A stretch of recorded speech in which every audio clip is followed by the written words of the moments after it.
Chapter 157. Lord Su's mood was also very complicated. Anyone whose daughter had committed a crime would not feel good to see the person who caused it speak as if no one else was present. But he could not say anything. His daughter made the mistake first. He could not blame His Majesty for it, and he did not dare to. Shang Junlin had a reputation, and all the officials were afraid of him, especially officials like Lord Su who had been working outside the capital and had only heard about His Majesty's actions from others. It was not a secret that Shang Junlin used bloody means to force the previous emperor to abdicate. Lord Su had been working outside for many years, but it did not mean that he did not have any connections in the capital. Otherwise, he would not have been transferred back to the capital this time. As an official, who did not want to stay in the center of power.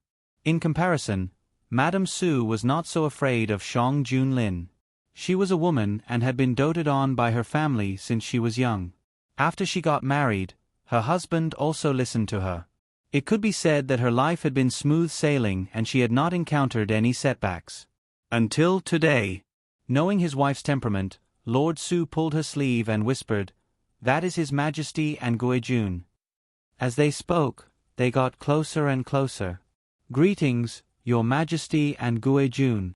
Lord Su knelt down and saluted. Madame Su followed suit. Shang Junlin looked at them from above for a while.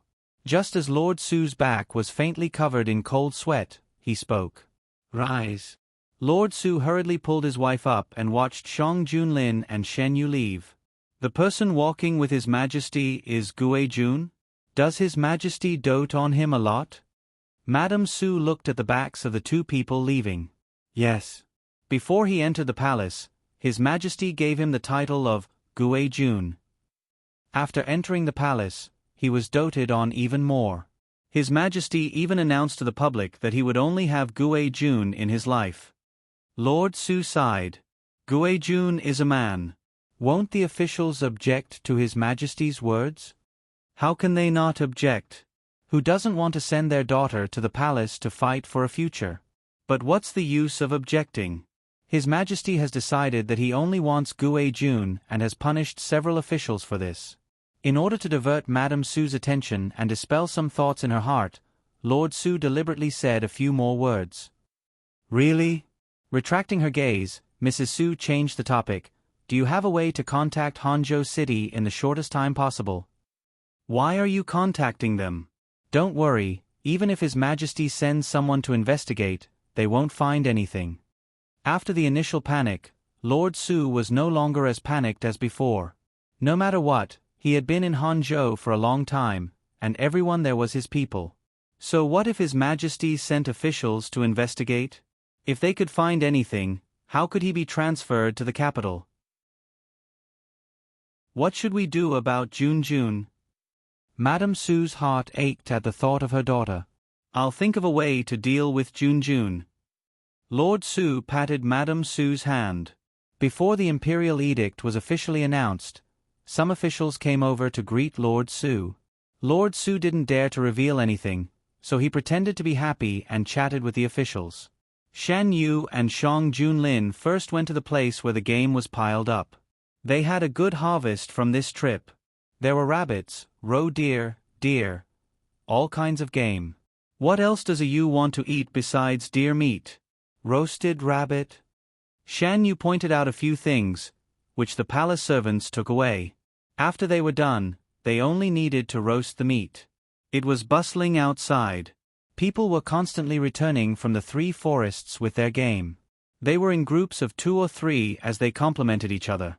Shen Yu and Shang Junlin held hands as they walked on the grass. They didn't go to crowded places, and no one would disturb them. It was late autumn, and the temperature was low at night. Shen Yu wore a cloak, but he could still feel the chill seeping in. Shang Junlin touched Shen Yu's hand, which was getting colder, and gave up on the idea of walking out. Approaching the bonfire, Shen Yu couldn't help wanting to get closer to the bonfire. The competition would last for 3 days, and it was only the first day. After the people in charge of counting the game, everyone could gather and enjoy the delicacies they hunted during the day.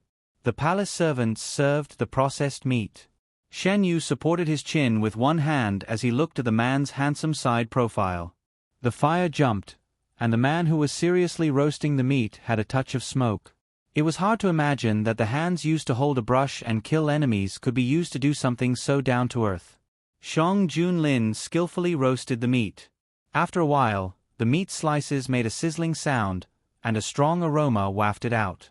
Shen Yu's nose twitched, and his eyes fell on Shang Junlin's hand. "It smells so good. Are you hungry? It'll be ready in a while." The aroma was getting stronger. Shang Junlin put the roasted meat on a plate and handed it to Shen Yu. "Try it." After drying for a while, Shen Yu was sure that the meat was not so hot. He picked up a piece and put it into his mouth. He chewed it quickly and swallowed it. Shen Yu ate the whole piece of meat and said in surprise, "Your Majesty's cooking is really beyond my expectations. It's so delicious." Shen Yu asked Shang Junlin to roast the meat for him simply because he wanted to eat the meat roasted by Shang Junlin. If he could swallow it, he could praise it with his eyes closed. Who knew that the meat roasted by Shang Junlin was so delicious? He didn't know how to praise it. Seeing that Shen Yu liked it, Shang Junlin roasted a few more pieces. Different types of meat tasted different. The only thing they had in common was how delicious they were. Shen Yu was originally a person who liked good food. He accidentally ate too much and felt a little uncomfortable. They roasted more than half of the venison and several rabbits. Shang Junlin roasted most of it himself, and some of it went into Shen Yu's stomach. Some of it was roasted by the palace servants, and some went into Shang Junlin's stomach. Shen Yu also roasted the meat a few times. The first time, the meat was burnt. The second time, the meat was not cooked. After several failures, Shen Yu gave up. Shen Yu rubbed his stomach and looked at the unfinished roasted meat. He was in a dilemma. There is still so much left to eat. Even if the weather was cold, the meat would not be fresh until tomorrow. Give some to the palace servants and some to the ministers. That should be enough, Shang Junlin said. After receiving the order, the palace servants distributed the roasted meat. The Prime Minister, Fong Darren, and other ministers who were highly regarded by Shang Junlin could all get a share. Roasted meat was nothing, but it symbolized the importance of the emperor to his ministers. Let's not talk about the thoughts of those who received the roasted meat and those who didn't. Shen Yu ate the meat roasted by Shang Junlin. The price was that he had to go outside to digest the food at night. "If I don't look after you, you will feel more uncomfortable now." Shang Junlin put one arm around Shen Yu's waist to support his weight. His tone was somewhat helpless. "The meat roasted by your Majesty is not something that can be eaten casually," Shen Yu said while savoring the aftertaste. If it was not so delicious, he would not have eaten so much. "Deer meat and deer blood are very nutritious. I will ask Imperial Physician Gu to prescribe some medicine to clear the heat in your body." Shang Junlin was very happy that the food he cooked was liked by his lover. Shen Yu thought of this in hindsight and widened his eyes. "How much did I eat just now?" Shang Junlin calculated and gave the answer, "Quite a lot. Compared to other kinds of meat, you obviously prefer deer meat." Shen Yu would indeed choose what he liked to eat more when he ate. He thought about it. It seemed that, probably, he really ate a lot. "No wonder I feel so warm now. I am not cold at all." Shen Yu felt that even if the wind blew, he would not feel cold. "What about your Majesty? Did your Majesty eat a lot of deer meat just now?" Shen Yu stopped. "I am not picky about meat. Let's see what meat you put in my bowl." Shang Junlin was responsible for roasting the meat for Shen Yu. When Shen Yu ate, he did not forget Shang Junlin. Half of the meat was in his mouth, and the other half was in Shang Junlin's mouth. Shang Junlin had a big appetite. Shen Yu wanted to roast the meat for him. However, the meat he roasted was a failure. He could only ask the palace servants to roast the meat and then feed it to Shang Junlin. Shang Junlin was very easy to serve when it came to food. Basically, he ate whatever Shen Yu fed him. "Your Majesty also drank deer blood." Shen Yu thought about the possible consequences of drinking deer meat and deer blood. Let's walk outside before going back. If he had known, he would not have been so greedy. Shan Yu did not want to have to stay in the tent because of various reasons on the second day of the autumn hunt. With Shang Junlin's physical strength and the effect of deer blood, Shan Yu did not dare to think about the consequences. We have to wait until you are not so full before going back to rest. Shang Junlin did not express his opinion. The sky was completely dark. Shan Yu and Shang Junlin walked behind the tent.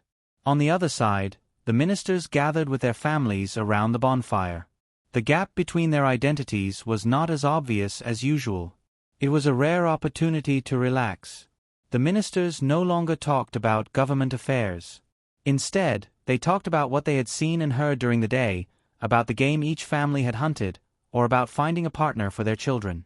The young people who performed well in the autumn hunt could not only leave a good impression in front of the emperor, but also obtain a good marriage. Su Darren and Madame Su originally wanted to use this opportunity to find a good husband for their daughter. Now, not to mention their daughter, even their own ability to stay in the capital was a problem. Naturally, they did not have this thought. Madame Su did not show any abnormality and chatted with the other madams warmly. The night gradually grew late.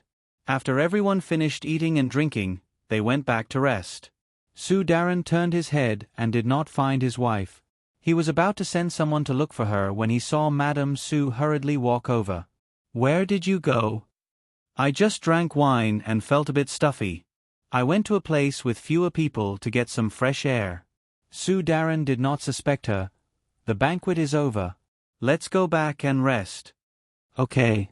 Madame Su was relieved that he did not suspect her. After Shan Yu digested the food, he went back to the tent with Shang Junlin. He was worried that the man would take the opportunity to do something. He did not expect that Shang Junlin would behave himself until he fell asleep. He did not cross the line at all. Shan Yu did not feel anything wrong with his body. He finally relaxed and slowly fell asleep. In the middle of the night, he was woken up by the heat. It was as if he had been thrown into a furnace. He felt hot from the inside out. Shan Yu pulled his clothes and lifted the quilt. His movements were not small. Shang Junlin noticed that something was wrong almost as soon as he began to move. His arm was originally placed on the young man's waist, but the young man impatiently pushed it away because of the heat. His clothes were opened, but the heat did not subside. Instead, it became more and more intense.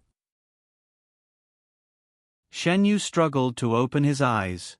He only felt that he had fallen from one illusion to another. "You?" Shan Yu grabbed the man's outstretched hand. The heat was relieved. As if he had been inspired, he chased the man's arm and rubbed against the man's chest. He heard the man's slightly smiling voice above his head.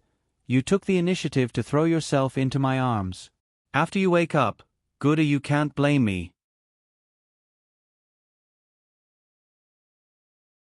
Chapter 158. The next day, Shan Yu was unable to get up, just as he had initially feared. After waking up, Shan Yu wanted to sit up, but when he moved, he pulled on a certain part of his body. It was so painful that he softly hissed and fell back down. His entire body was aching from every part of his body. Shan Yu lay on the bed and looked at the ceiling with a somewhat listless gaze. Although a large part of the reason for last night was because of him, Shan Yu was still not very happy. No matter how he thought about it, Shang Junlin was waiting for him, and he was the rabbit that delivered itself to his door. The movements on the bed were heard outside. After a while, Shang Junlin walked in. Behind him were two palace maids, each holding something in their hands. As soon as the steaming hot food came in, Shan Yu smelled the aroma floating out. His single stomach unconsciously made a rumbling sound. Shang Junlin walked to the bedside. The palace maids put down the things in their hands and quietly retreated. "Did your majesty do it on purpose last night?" Shan Yu asked in a hoarse voice. "Zhen didn't do anything last night," Shang Junlin complained for himself. "Yu took the initiative to throw himself into my arms. Zhen couldn't possibly reject Yu." Shan Yu was helped to sit up. His body was very dry. It seemed that the man had washed him. "Drink some water first." Shang Junlin brought the warm water to Shan Yu's mouth. Shan Yu lowered his head and drank the water from Shang Junlin's hand. His throat finally felt a little better and his voice was not as hoarse as before. "Did your Majesty deliberately let me eat so much venison?" Shan Yu glanced at him from the corner of his eyes. At this moment, Shan Yu's face was still red and the corners of his eyes were red. When he looked over, it only made Shang Junlin more excited. Shang Junlin shifted his legs and said without batting an eyelid, "Zhen also roasted other meat." It was a Yu who had a special liking for venison. Of course, Shang Junlin wouldn't tell Shen Yu that before feeding him, he had specifically asked Imperial Physician Gu to let Shen Yu eat without restraint. In fact, the amount of meat was strictly controlled by him. Shen Yu couldn't refute this statement. Indeed, it was up to him to choose what meat to eat. Shang Junlin chuckled. "A Yu was really passionate last night. I couldn't stop myself even if I wanted to." Shen Yu reached out to cover his mouth. Her porcelain skin was stained with red plum blossoms. Shang Junlin looked at the marks he left behind and gulped. "We won't talk anymore. Have some porridge first. Are you hungry?" Shang Junlin lowered his voice. Seeing his dark eyes, Shan Yu didn't dare to provoke him anymore. Last night, the venison had an effect. If he did it again today, his waist and legs would be gone. "I'm hungry." Shan Yu retracted his hand and slowly wrapped himself in the quilt. No matter how much Shang Junlin thought about it, it was impossible for him to really do anything to her now. Last night, Shen Yu wasn't awake, but he was. At that level, if not for the deer blood and meat, Shen Yu wouldn't have done it. What's more, he also ate the venison. Although he was conscious, he was still somewhat affected. Otherwise, he wouldn't have been able to grab the youth's ankle and drag him back to continue. Shang Junlin closed his eyes and suppressed the churning images in his mind. He took the porridge and slowly fed it to Shen Yu. Shan Yu was so tired that he didn't even bother to lift his arms. He enjoyed the service of the emperor with a clear conscience. Shen Yu was indeed hungry. The porridge also suited his appetite. Not long after, he finished the bowl of porridge and felt full. After eating and drinking to his heart's content, Shen Yu finally had the mind to think about other things. "What time is it now? Have the hunters already gone out?" Shang Junlin told him the time. As Shen Yu expected, it was already noon. Last night, they played until dawn before Shan Yu begged them to stop. It wasn't strange for Shan Yu to sleep until now. "Your Majesty didn't go out today?" Shan Yu looked at Shang Junlin. The man was still wearing a narrow-sleeved black robe today. His hair was tied up high. He didn't wear the crown that symbolized his status as an emperor. He only used a jade crown engraved with dragon patterns to hold his hair in place. "A Yu is here. Where can I go?" Compared to hunting, Shang Junlin wanted to stay with Shen Yu more. Shen Yu didn't wake up. If he went out and the first person Shen Yu saw when he woke up wasn't him, Shen Yu wouldn't be happy. He heard people say that after making out, if the other party didn't accompany you when you woke up in the morning, it would be irresponsible. Apart from these reasons, Shang Junlin also wanted to stay by Shen Yu's side. In his heart, he wanted to be the first person Shen Yu saw when he woke up. Knowing Shen Yu's habit, Shang Junlin took the clothes on the side. "Do you want me to help you wear them or do you want me to wear them yourself?" Shen Yu moved a little. His body didn't have much strength, so he decisively gave up. He had no qualms about ordering the culprit who caused all this. "Your Majesty, please help me." Shang Junlin unfolded the clothes and pulled Shen Yu out of the quilt. Even though it was noon, the mountain was still a little cold. Shen Yu shivered a little. The next moment, he was embraced by the man. Except for the hot summer, Shen Yu liked to stick close to Shang Junlin. The man's body temperature was on the high side. For Shen Yu, who was afraid of cold, hugging him was very comfortable. Shang Junlin lifted Shen Yu's arm and helped him put on the coat. After putting on the coat, Shen Yu found that Shang Junlin gave him an icy blue robe with large sleeves. Thinking about it, it seemed that he couldn't ride a horse today. Not only today, it was very likely that he couldn't ride a horse for the next few days. His legs were soft and without any strength. Shen Yu originally wanted to go out for a walk, but he had to give up.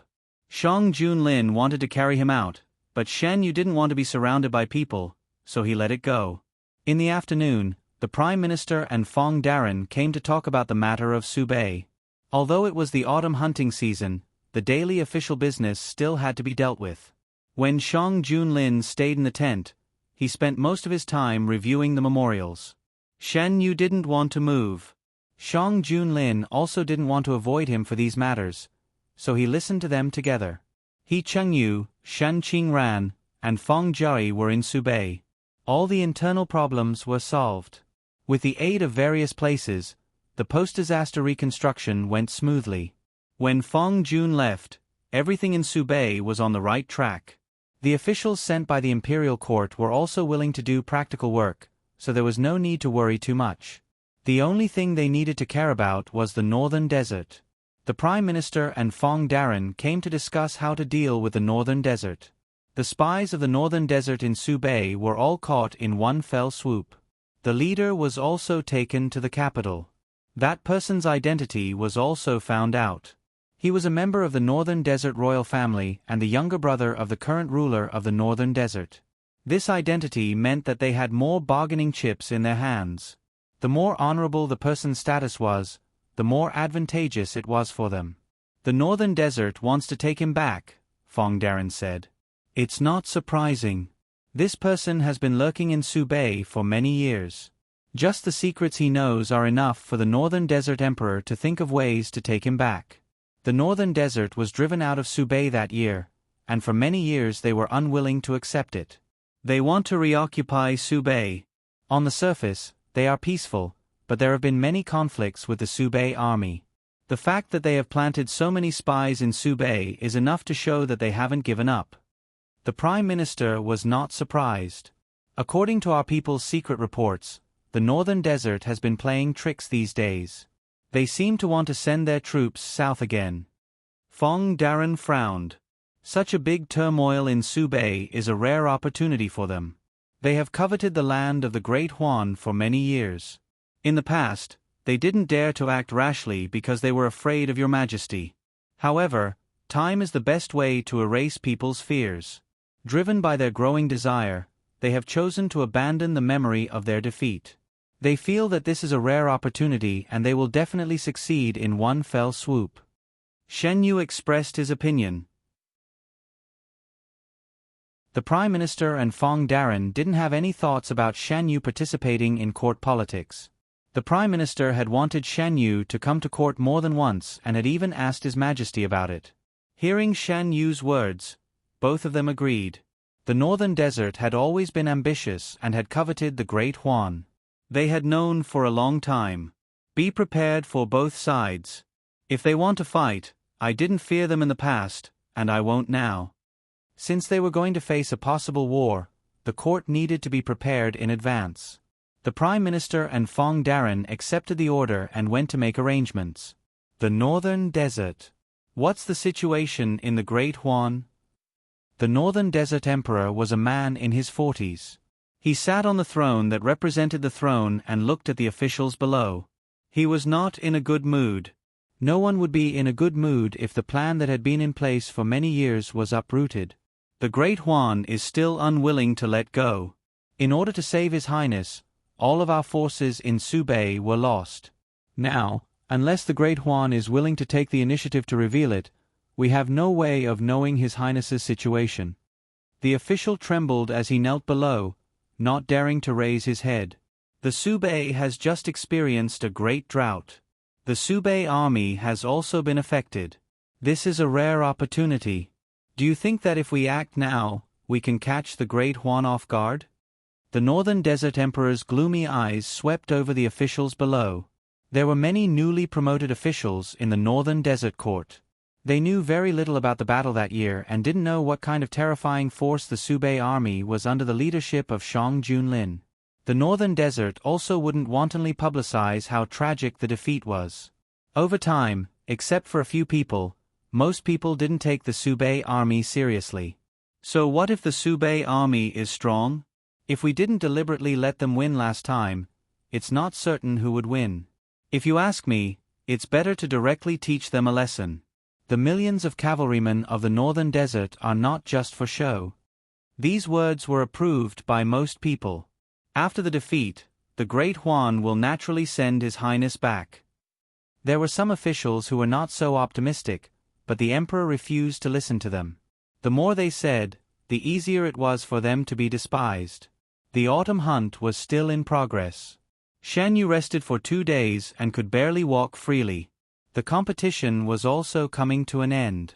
The winner would get a chance to meet the emperor, which was a great encouragement for the young people who had not yet entered the officialdom. The winner this time was a young man. He was a child of the collateral branch of the Duan family. As usual, Shang Junlin rewarded him, called him to the front and said a few words of encouragement. When he left, the young man's footsteps were light. Shen Yu sat beside Shang Junlin and witnessed the whole process with his own eyes. The Duan family has taught a good child. It was rare that he didn't have the bad habits of the aristocratic families. The banquet was very lively. The young man brought by Grand Secretary Duan won the first prize, which made the aristocratic families proud. An endless stream of people came to congratulate him. Shen Yu looked over there and joked, "The aristocratic families can hold their heads high this time. They should at least be given some benefits." Shang Junlin held a wine cup and said indifferently. Shen Yu looked away and asked curiously, "What did your Majesty hunt these 2 days?"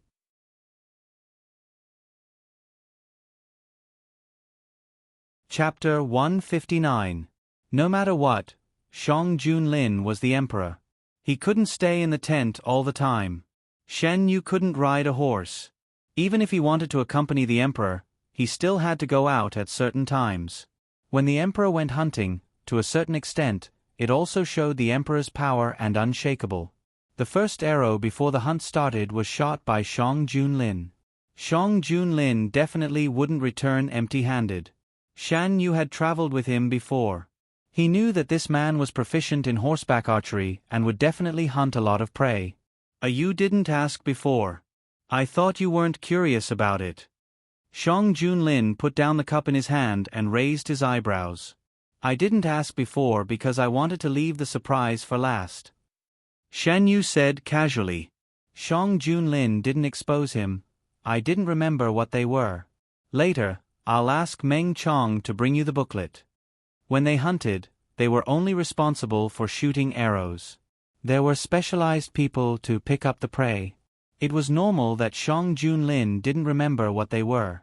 As he spoke, Shang Junlin turned to look at Eunuch Meng, who was serving beside him. Without further instructions, Eunuch Meng quickly went to get the booklet. As someone who served the emperor, he should have this kind of eyesight. He should know what his master was going to do through his subtle actions. Shan Yu scooped a spoonful of porridge and put it into his mouth. The dishes in front of him were light and had a certain cooling effect. It couldn't be helped. It was a special situation. "It's a pity that I can only taste the meat roasted by your Majesty." Shan Yu looked at the meat and sighed. The roasted meat was too greasy. He couldn't eat it now. "If you likes it, I'll roast it for you when we return to the palace. There are all kinds of ingredients in the imperial kitchen." Shang Junlin gently wiped the water stain on Shan Yu's mouth. Feeling the sudden gaze on him, Shan Yu calmly covered Shang Junlin's hand. "Your Majesty, it seems that many people are looking at us." Shang Junlin looked up. Under his piercing gaze, Shan Yu's gaze disappeared. "They are very curious about us." Shan Yu stated the truth. Shang Junlin held Shan Yu's hand and said, "They have heard about everything that happened before.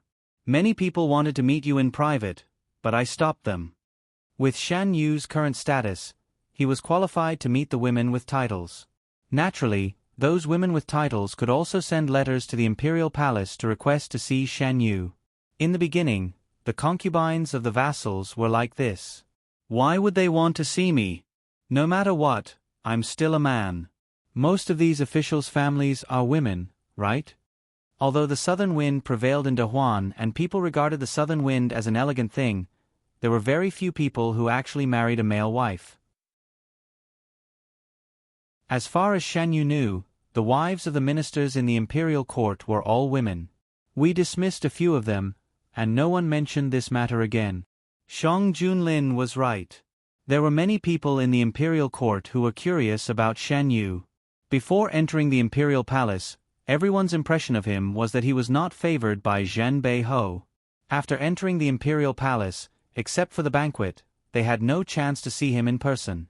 Just the fact that he could firmly grasp the emperor's heart was enough for everyone to have a strong interest in him. Not to mention that the emperor was not willing to accept anyone into the imperial harem because of him. Now, the emperor was sitting in the same carriage as him, going in and out with him. It seemed that the emperor doted on him to the bone. Did the world give up the idea of sending women into the imperial harem? No, as long as the ambition did not disappear, this idea would never be eliminated. They did not mention it now because they knew how to judge the situation and knew that it was not a good time. As long as the emperor's love for Shan Yu did not disappear, they could only suppress the idea in their hearts. After the ceremony, Shang Junlin left with Shen Yu, who was bored. After they left, the banquet became really lively. The madams and misses who had a good relationship with each other sat together and talked about all kinds of topics. As they chatted, the topic turned to the emperor and the emperor. I have long been curious about what kind of person the emperor is. He can make our emperor, who has never been moved by the mundane, so fascinated that he can't find north. Seeing him today, he is really extraordinary. With such an appearance, there are not many people in the world who can compare to him. His Majesty and the Emperor are really... The madam in blue who spoke covered her chest. Why can't my family learn from His Majesty? When the two get along, they really don't put on any airs. His Majesty obviously has true feelings for the Emperor. At this point, the person lowered his voice. I just don't know how long this sincerity will last. This is not something we need to worry about. That's also true. However, the Emperor's actions are so flamboyant, leaving no room for leeway in everything. Aren't you afraid that in the future? Since ancient times, the Emperor was fickle. When he was deeply in love, you were very good. But once the feelings faded, everything in the past could become evidence for him to punish you at will. With His Majesty's temperament, the things you are worried about will most likely not happen. The one who spoke was Madame Fong. With Fong Darren entering the cabinet, Madame Fong's status also rose. Why does Madame Fong say that? The madam who was refuted didn't look very good. His Majesty is not attracted to beauty. If it wasn't for the Emperor entering the palace by accident, I'm afraid the harem would still be empty. Since that is the case, how could the things you said happen? Madame Fong spoke neither quickly nor slowly. Shan Yu didn't know that the court's women had already begun to worry about him falling out of favor in the future.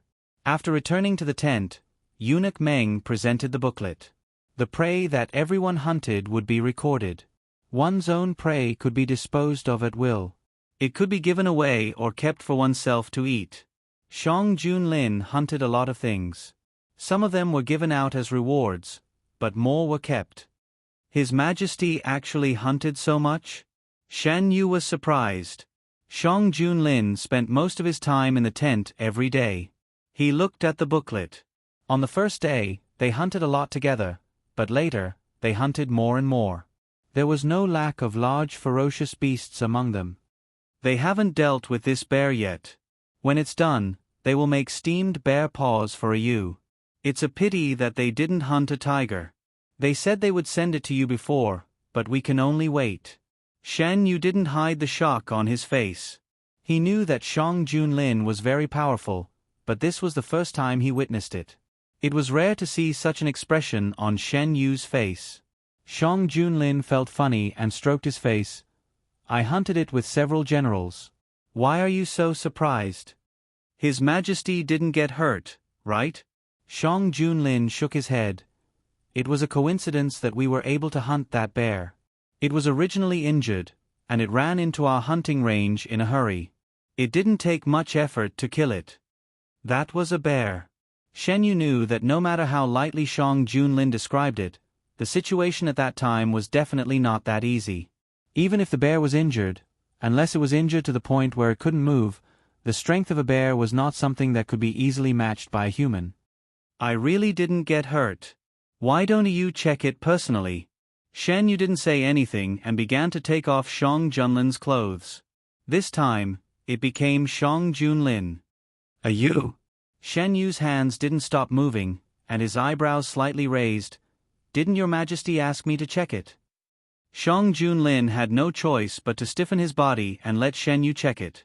Fortunately, there were no new injuries on his body except for the old ones.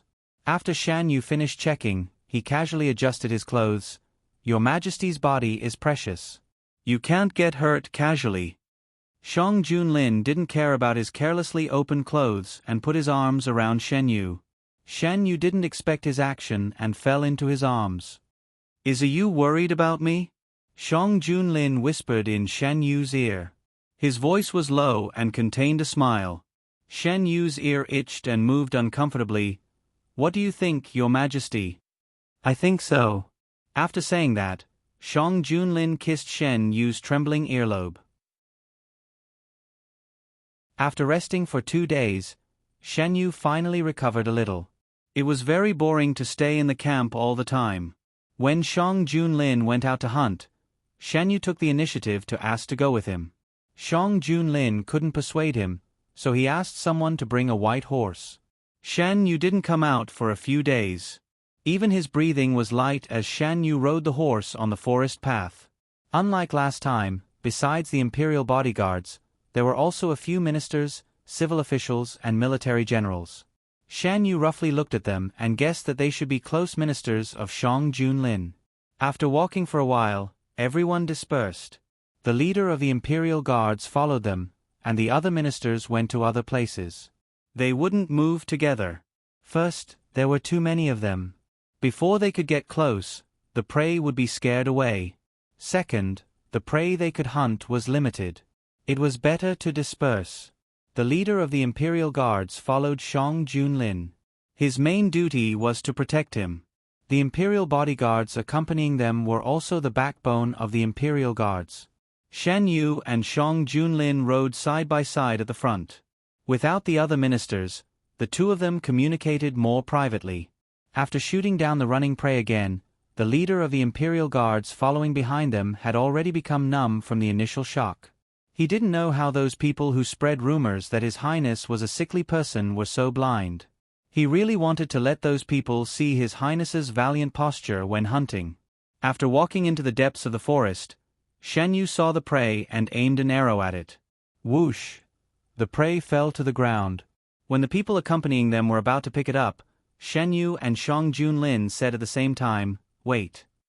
The horse kicked its hooves uneasily. For a moment, the forest was so quiet that it was almost strange. The wind blew through the forest, and the branches and leaves rustled. The leader of the imperial guards made a gesture. The imperial guards rode their horses and surrounded Shang Junlin and Shen Yu in the middle to protect them. Buzz! Suddenly, the quiet forest became restless. Countless arrows broke through the air and shot toward them. The men in black who were hiding in the bushes appeared at the same time and attacked them with short swords.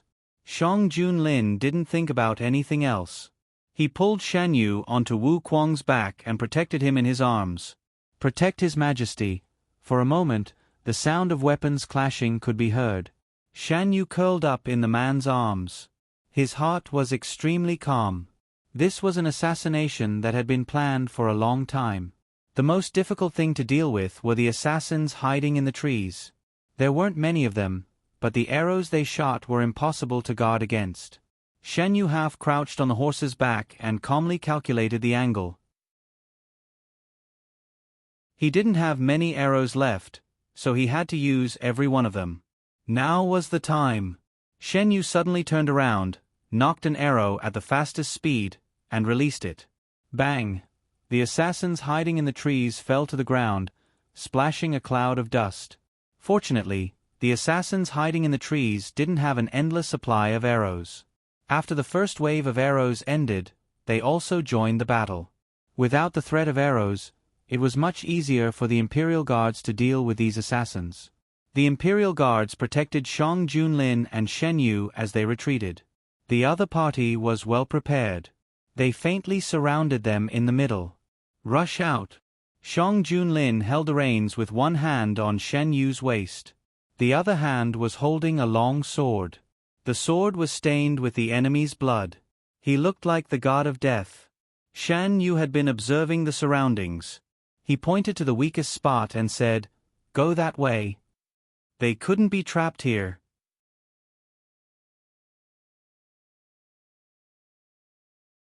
Chapter 160. Realizing their intentions, the enemies gradually gathered towards the weakest areas. "Don't let them escape," the leader of the assassins shouted. Those who were able to follow Shang Junlin were the best of the best. Under the leadership of Shang Junlin, they slaughtered their way out. The silence in the forest was broken. The sound of weapons clashing would attract the attention of others sooner or later. The assassins knew this and needed to end the battle quickly. Shan Yu had used up more than half of the arrows on his body. Shang Junlin held him tightly in front of his chest and was not injured at all. However, the smell of blood lingered in the air. Blood splattered on his body and face. It was the enemy's blood. Shan Yu clung tightly to Shang Junlin. At this time, he could not bring any unnecessary burden to him. He gripped the bow tightly and his knuckles turned white. Every time someone tried to attack Shang Junlin when he was unprepared, they would be killed by him. The two of them cooperated well and there was no danger along the way. The hidden dragon guards who received the secret order appeared in time and the situation was reversed. "Keep them alive. I want to know who ordered them to do this." Shang Junlin rode his horse and looked down at the suppressed assassins. Shan Yu heaved a sigh of relief and relaxed his body. He leaned into Shang Junlin's arms and relaxed his tense nerves. All his strength flowed out like a tide.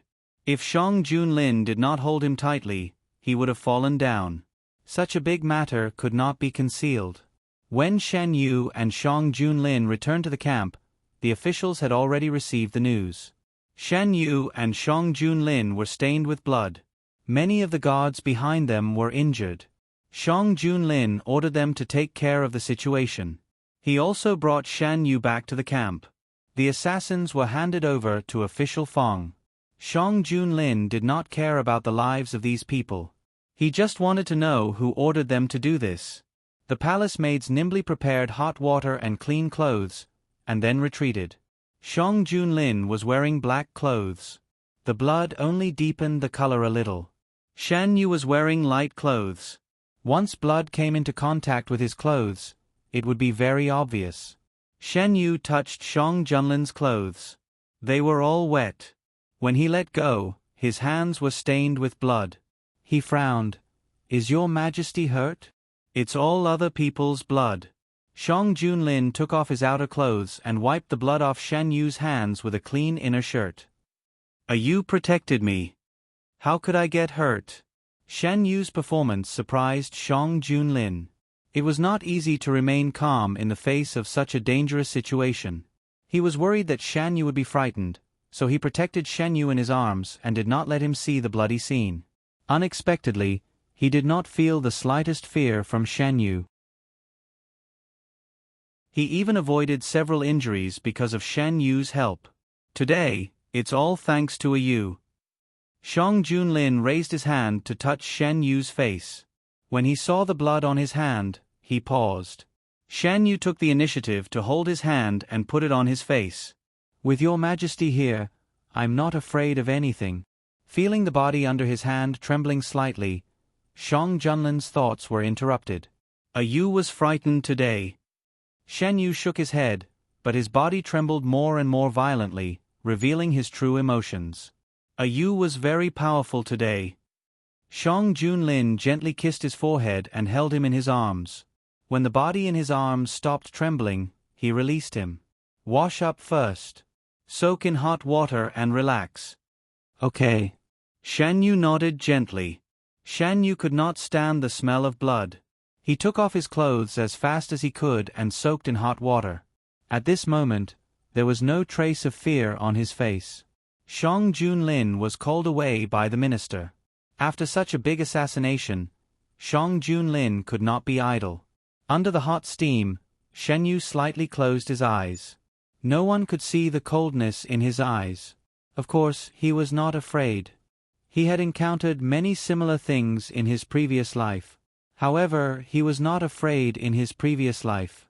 In this life, although he was not favored by Count Zhenbei, he had never really faced a life-and-death situation. He should not be so calm when encountering such a thing. Shan Yu was thinking about who caused this assassination. Did the same assassination happen in his previous life? He did not know. It was easy to make a list of all the suspicious people in his mind. Shang Junlin had been very active during this period of time. Whether it was in the imperial court or outside, people with motives could be found. The water gradually cooled down. Shen Yu stopped thinking. After washing up, Shen Yu changed into clean clothes and went to find Shang Junlin. It's cold outside. Dry your hair first before going out. She came in with a dry cloth. His Majesty had specially ordered her to wait outside and inform him if something went wrong. Shen Yu thought about it. It was not good to go out with wet hair. So, he sat down. How is it outside? It had been some time since they came back.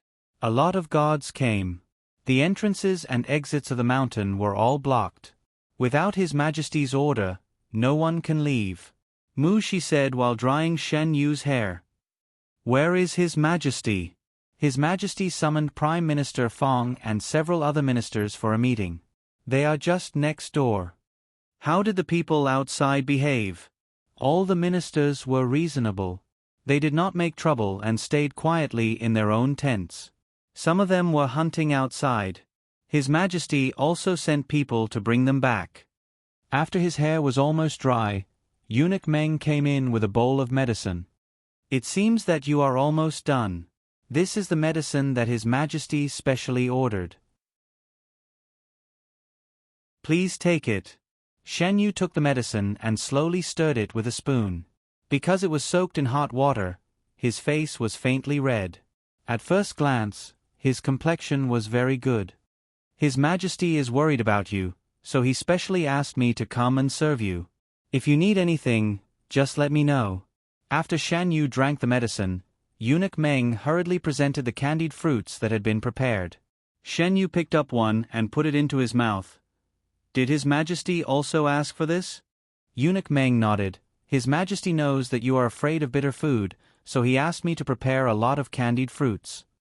Shan Yu ate a few candied fruits and reluctantly suppressed the bitter taste in his mouth. He did not continue. Where is His Majesty now? Is it convenient for me to go and find him? Yes, yes. Eunuch Meng nodded again and again. Please come with me. Eunuch Meng did not go with him today. He heard from the imperial bodyguards that it was very dangerous today. Shang Junlin specially ordered that if Shan Yu was afraid and wanted to find him, he could directly bring people there. Now that Shan Yu wanted to see His Majesty, Eunuch Meng would naturally bring people there. But Eunuch Meng could not tell that Shan Yu was afraid. Shan Yu did not intend to pretend to be afraid. Except for the matter of his rebirth, he felt that there was no need to hide anything from Shang Junlin. Eunuch Meng took Shan Yu to another tent, which was specially used for discussions. There were 2 burly guards standing outside. When they saw Shan Yu, they respectfully saluted. The discussion in the tent had come to an end. When he saw Shan Yu, Shang Junlin waved his hand to indicate that they should leave first. Shang Junlin had also changed his clothes. He was no longer wearing a narrow-sleeved riding suit, but an imperial robe with wide sleeves. With such a thing happening, it was naturally impossible for the hunt to continue. The most important thing right now was to investigate the origins of the assassin and see if there were any other assassins hiding in the mountains. Compared to other things, the safety of the emperor was the most important. Do you have any clues? We are still investigating. Shang Junlin stroked Shan Yu's hair on his temples. In the following time, you must stay by Zhen's side. Other than those who were caught, there are other assassins? Just in case, Zhen will be more at ease if you stay by Zhen's side. It was still uncertain whether the assassins had accomplices or not. Some of the assassins who ambushed them in the mountains were killed on the spot, and some were captured alive. Does Your Majesty have any thoughts about the origin of these people? There was another question that Shan Yu was also uncertain. Did these people come for your majesty, or for me? Shang Junlin's heart trembled. They all tacitly agreed that these people came for him, but they never thought that there was another possibility. What if these people came for Shen Yu? Shang Junlin immediately called Eunuch Meng. Go find Feng Jun, tell him, Zhen doesn't care what method he uses, he must find out from these people who they want to assassinate. Eunuch Meng accepted the order and left. Feng Jun didn't know what Shan Yu had experienced when he was young. Although he didn't understand Shang Junlin's order, he still followed the order to interrogate these people. Your Majesty, we caught a sneaky person. A guard pushed in a tied-up person. Shan Yu glanced at the person. He was dressed as a servant and had an ordinary face. He was forced to kneel on the ground and trembled in fear. Take him to Feng Jun and let him interrogate him properly. Yes. The guard carried the person out. Shang Junlin rubbed his eyebrows in annoyance. With such a big mistake, the official in charge of the inspection couldn't absolve himself from the blame and came to beg for forgiveness. Shang Junlin sat at the head of the table and looked down at the official kneeling on the ground. He didn't speak, and the tent fell into a dead silence. The official kneeled on the ground, his legs couldn't help but tremble, and his back was gradually soaked with cold sweat. You said that when you sent people to inspect the mountain, there was nothing wrong with it? After a long time, the emperor's ambiguous question came from above. Yes, I dare not lie. Even if I have 10,000 guts, I dare not lie about this matter. Your Majesty, please understand. The official kowtowed again and again. He really didn't dare to lie about this matter. This matter was related to more than his life. If he didn't handle it well, it would implicate his entire family and make him a sinner of the entire family. Tapping his fingers rhythmically on the table, Shang Junlin said in a light voice, I can give you a chance to atone for your crimes. If you can find out how these people quietly avoided all the guards and entered the mountains, I will be lenient. Thank you, Your Majesty. Thank you. No one expected that there would be an assassination during this autumn hunt. The mountain was not as safe as the palace. The officials began to write letters, hoping that the emperor could return to the palace as soon as possible. If this assassination was targeted at Your Majesty, they must have been waiting for this opportunity for a long time. Shan Yu flipped through the letters handed by the officials. He had to admit that their considerations were reasonable. The palace was indeed safer than the mountain. I haven't encountered this kind of thing for a long time. I thought they had stopped. Shang Junlin sneered. Driven by profit, ambition will never die. This kind of thing could never be stopped. After washing up, Shen Yu and Shang Junlin prepared to sleep. Suddenly, the leader of the Imperial Guards came to report. Eunuch Meng was guarding outside. Seeing the anxious look on the other party's face, he didn't dare to delay and hurriedly reported to the emperor. Your Majesty, please go and take a look. If there is nothing important, Eunuch Meng won't disturb you at this time. Shen Yu pushed Shang Junlin. Not long after, Shang Junlin walked in with a cold face. Shen Yu sat up. What happened? Shang Junyue was rescued.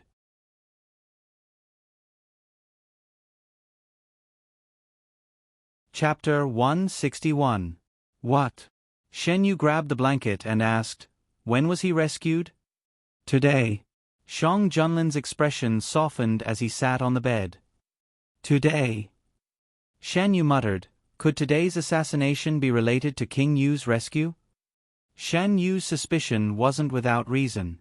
There were many forces with motives, but there weren't many who would rescue King Yu at the same time. Perhaps. I wonder if Feng Jun has found anything. Shang Junlin adjusted the blanket for Shen Yu. King Yu hasn't been imprisoned for a day or two. Aside from the He family, is there anyone else who tried to rescue him? Shan Yu was very concerned about King Yu's matter. Although the development of this life was different from his previous life due to his intervention, no one knew how the story would turn out until the last moment. Shang Junlin shook his head. No. After the prison break failed, I thought that they had given up on it. The imperial exam fraud case came to an end, and the officials involved received their due punishment. Due to King Yu's special identity, Shang Junlin only locked him up and didn't send him to the execution ground like the other officials. The next morning, Shang Junlin summoned the Prime Minister and other officials for a meeting. They all knew a little about King Yu's matter, and their hearts sank when they learned that he was rescued. Did Lord Feng get any results? The Prime Minister asked. First, it was an assassination, and then a prison break. The timing couldn't be more coincidental, and no one felt that it was an accident. It's hard to pry open their mouths. I found out that their target was Your Majesty, but they refused to say anything else. Lord Feng sighed. Those who were arranged to carry out this kind of assassination were mostly men of sacrifice, and it was difficult to get anything out of them. What about the person we caught in the mountains yesterday? Did he say anything? Shang Junlin asked. That person couldn't withstand the torture and revealed a lot of information. He came with Lord Su, and he's Madame Su's servant. He received Madame Su's orders to pass information to Hangzhou City. A few days ago, Madame Su instructed him to deliver a letter to someone from Hangzhou City, and he went to receive the letter yesterday. Feng Jun explained the results of the interrogation. From the results of this subject's interrogation, there is no definite connection between him and the assassin. An official's wife that just came to the capital from another place shouldn't be related to an assassin. But... The Prime Minister paused briefly before he voiced out his doubts. His Majesty sent an official to Hangzhou City because of the Su family's daughter. So why would she be communicating with Hangzhou City at this time? What's written in the letter? Shang Junlin tapped his knuckles on the table. That person didn't know the contents of the letter. He couldn't find the person who was supposed to receive the letter, so he wandered around there and was arrested as a suspicious person. I've already sent people to find the person who received the letter according to his description, Feng Jun replied. We trust Minister Feng very much. When Shen Yu woke up, Shang Junlin was not around. Mu Shi heard the noise and came in to serve him. After she went out, Shen Yu found that the palace maids were packing up. His Majesty ordered us to return to the palace in advance, Mu Shi explained. Shan Yu could understand that two major incidents had happened one after the other. The ministers also received the news and began to pack up. We didn't encounter such incidents in the past autumn hunt. I wonder if there are still assassins hiding in the dark? His Majesty has already sent people to search. Last night was peaceful, so it should be fine. I hope it can be confirmed quickly so that we can return as soon as possible. No one wanted to stay in a place where assassins might appear. Shang Junlin gave 3 days. If they still found nothing, the official in charge of this matter could be executed. Compared to the past, this was already lenient. Lord N, who was in charge of checking the safety of Chiwe Mountain in advance, wiped the cold sweat on his forehead and personally led people into the mountain to investigate. The atmosphere in the camp was very tense. The people who were called back on the first day didn't know what was going on. After they learned what had happened, they were all shocked and broke out in cold sweat. Assassination was a common occurrence for Shang Junlin, but for many of the young masters of aristocratic families, it was a first. After such an incident, the hunt could no longer continue. Everyone gathered together. Besides being nervous, they could only find something to relieve their emotions. The madams and misses who were close to each other gathered together to chat. The young masters had nothing to do, so they had their eyes on the game. A few days ago, they had hunted a lot of game back, enough for them to eat for more than 10 days. The elders in the family were busy with official business, so they couldn't help. They could only gather in 2s and 3s, make a fire, and roast the food themselves. Shang Junlin was very busy these days. Shen Yu occasionally went with him to discuss official business. Feng Jun was very resourceful. 2 days later, he managed to get some information from those people. According to those people, the purpose of their trip was only to assassinate. The higher-ups gave them an order. Even if they couldn't succeed, they had to create chaos. The more chaos, the better. They also said that they were divided into 2 groups. One group went up the mountain, and the other group stayed in the capital. They didn't know what exactly they were going to do. They waited for several days and finally found a good opportunity to act. When was it? Even without Fong Jun saying it, everyone knew. They didn't have a spy? The Prime Minister hit the nail on the head. Yes. Fong Jun's expression was serious. The spy disguised himself as a servant of a minister and went up the mountain with them. He would report to them every day about the movements on the mountain, mainly the movements of His Majesty and His Highness. As the Emperor, Shang Junlin's every move was widely watched. During the hunt, he wouldn't deliberately hide his whereabouts. It wasn't difficult to find out where he went. Find that person. I want to know if his master knows what he is doing. Shang Junlin said coldly. Regardless of whether the officials who brought him in knew or not, they couldn't completely stay out of it. 2 hours later, Shang Junlin finished dealing with official business and saw Shen Yu outside. What are you doing? Shang Junlin walked over and asked. I'm thinking about who saved Prince Yu. Shen Yu looked back. There was still a trace of confusion in his eyes that hadn't disappeared yet. Shen Yu only told Shang Junlin part of the truth. What he was really thinking about was what happened in his previous life. At this time in his previous life, he followed Prince Yu to his fief, but Prince Yu didn't stay there. In addition, during that time, he was constantly sick and muddle-headed. He didn't know much about the outside world. Now that he thought about it, he couldn't find any useful information. There was even less description about this period of time in the book. It only mentioned Shan Qingran's suffering in the imperial palace. Other than that, there were only a few unimportant words. Fong Jun got some information. Shang Junlin told Shen Yu the information he got. There were 2 groups of people. The group that stayed in the capital was to take the opportunity to kidnap Prince Yu, right? Shen Yu pulled himself back from his thoughts. I think so too. This assassination was actually very well planned. At least before the incident, no one noticed it.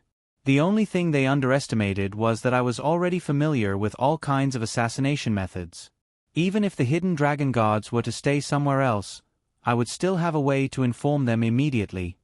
On the 3rd day, Lord An finally found a way for the assassins to enter the mountain without alerting the guards.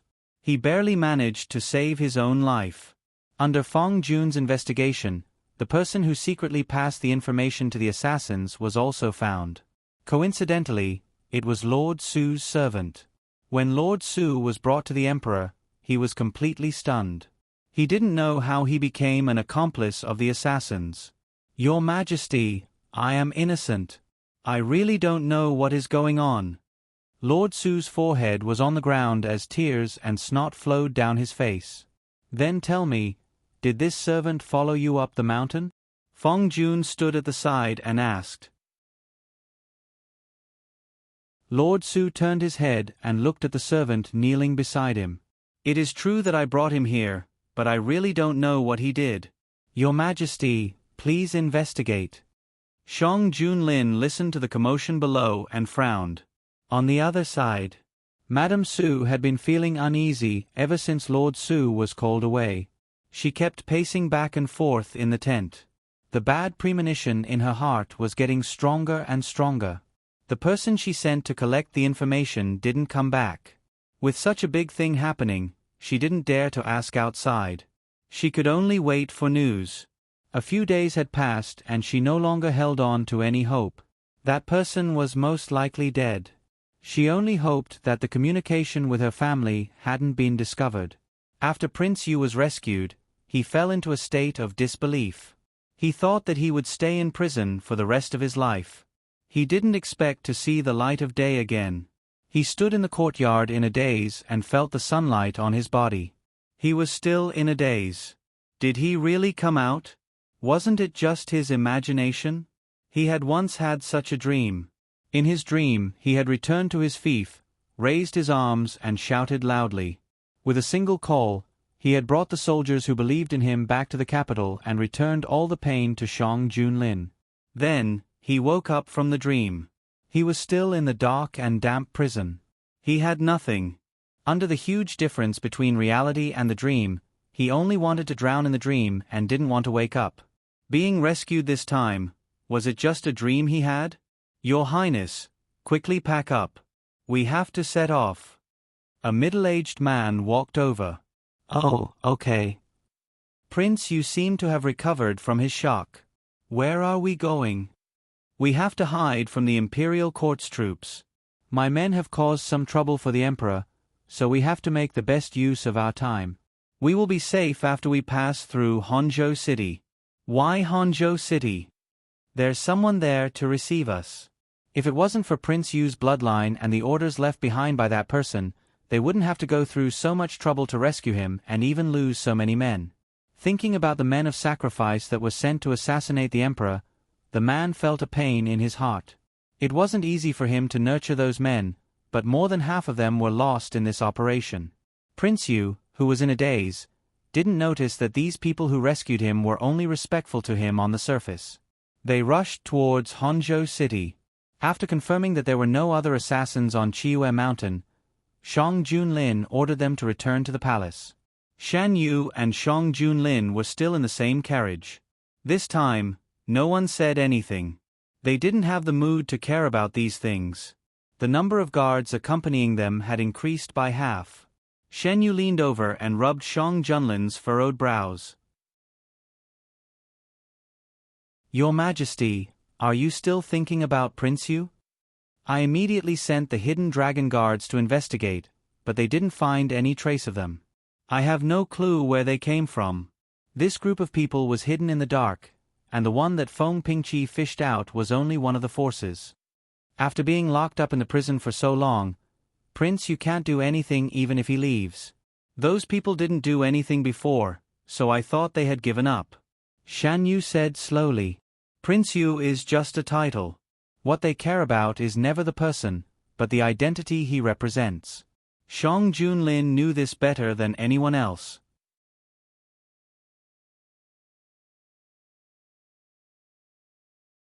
Chapter 162. Perhaps they sincerely wanted to assist King Yu at the beginning, but people's hearts are fickle. Who can guarantee that they won't have other thoughts when they're faced with the power at their fingertips? Your Majesty, do you mean that King Yu is just a puppet to them? Shen Yu quickly figured it out. In this way, many things before could be explained. Why were they indifferent to the dirty water splashed on King Yu? Why were they not anxious when King Yu was imprisoned for so long? Wait, there were many other unreasonable points. It was because they didn't care about King Yu the most. All they needed to do was to find the right time and pay the smallest price to save the person. As for what kind of suffering King Yu would suffer during this period, it was not their concern. Mount Chiue was within the boundary of the capital. When the emperor was assassinated, most of the capital's forces would flock here. The empty garrison gave the jailbreakers an opportunity. So far, I haven't thoroughly investigated what the former emperor left for King Yu. In the early years, I interrogated the former emperor's close officials and found out some hidden things that even they didn't know. Everyone knew that after Shang Junlin ascended to the throne, he had killed many old officials of the previous dynasty. If not for this, more than half of the power in the imperial court would not have been emptied out and carried out a thorough purge. However, very few people knew that a portion of those people had not been executed from the beginning. They were secretly locked up and squeezed dry of their last remaining value. Wasn't it rumored that the former emperor was muddle-headed and tyrannical in the late years? Shan Yu scratched his chin. It doesn't seem like it. No matter how ridiculous he was in the late years, he was still a winner who defeated many competitors to ascend the throne in the early years. Never underestimate such a person. Shang Junlin didn't care why the former emperor's temperament changed so much in the late years. There was only a blood feud between him and the former emperor, not a father-son relationship. Shen Yu changed the topic. Did Lord Feng find any new clues? Most of the information he knew was directly obtained from Shang Junlin. Shang Junlin replied, Lord Su did not know about that servant's actions. He did not even know that Madame Su had secretly sent someone to contact Hanzhou. The assassin's confession can match up with the kidnapping of the King of Yu. The two came from the same faction. Xin Yu, can you find out where King Yu was taken from them? Shang Junlin. They don't know. The two forces acted separately. Perhaps in order to prevent the current situation from happening, the assassins didn't know the follow-up actions of the other side. Shen Yu. It seems that the person behind the scenes also knows that the failure rate of the assassination is very high. He never thought that these assassins would be able to return in one piece. Shang Junlin. Regardless of whether their operation succeeds or not, from the moment they took over this mission, they were destined to sacrifice themselves for it. Shen Yu agreed with this point. If they didn't succeed, it was needless to say what would happen if they were caught. Even if they succeeded, it was impossible for them to escape unscathed. Lord Su was the one who brought the informant up the mountain. Perhaps your Majesty can investigate in Hangzhou. Even if Lord Su knew nothing about the inside story, Shen Yu still felt that it was too much of a coincidence. Just as well. We can investigate the situation of the Su family and Lady Su's family in Hangzhou. There was a ready-made reason. Because the Su family's daughter offended the Emperor and the Emperor, there was no need to worry about others being suspicious. After returning to the Imperial Palace, Shang Junlin was busy dealing with the administrative affairs piled up. Shan Yu returned to the Yuzhong Palace. Even if the master wasn't there, the palace servants didn't dare to slack off. Everything in the Yuzhong Palace was the same as when Shan Yu left. After not seeing each other for a few days, Shan Yu was thinking about the flowers in the greenhouse. He simply tidied up and brought Mu Shi to the greenhouse. After the incident last time, the greenhouse was replaced with a new batch of palace servants. When they saw Shan Yu, the palace servants respectfully saluted. The greenhouse was divided into several rooms. One room was dedicated to the flowers sent by Shang Junlin. The other room was for the flowers sent by the servants who heard that Shan Yu liked, including the ones sent by Prince, and Shan Yu first went to take a look at the ones he personally took care of. Knowing that he liked flowers and plants, the palace servants served him very well. The plants in the greenhouse were thriving, and flowers of all colors were blooming. Shan Yu watered them, loosened the soil, and went to the other side. This flower hasn't withered yet? Looking at the beautiful blooming flower, Shan Yu was surprised. This is the first time this servant has seen such a long flowering period. Mu Shi exclaimed. It was also the first time Shan Yu saw it. The greenhouse was ventilated.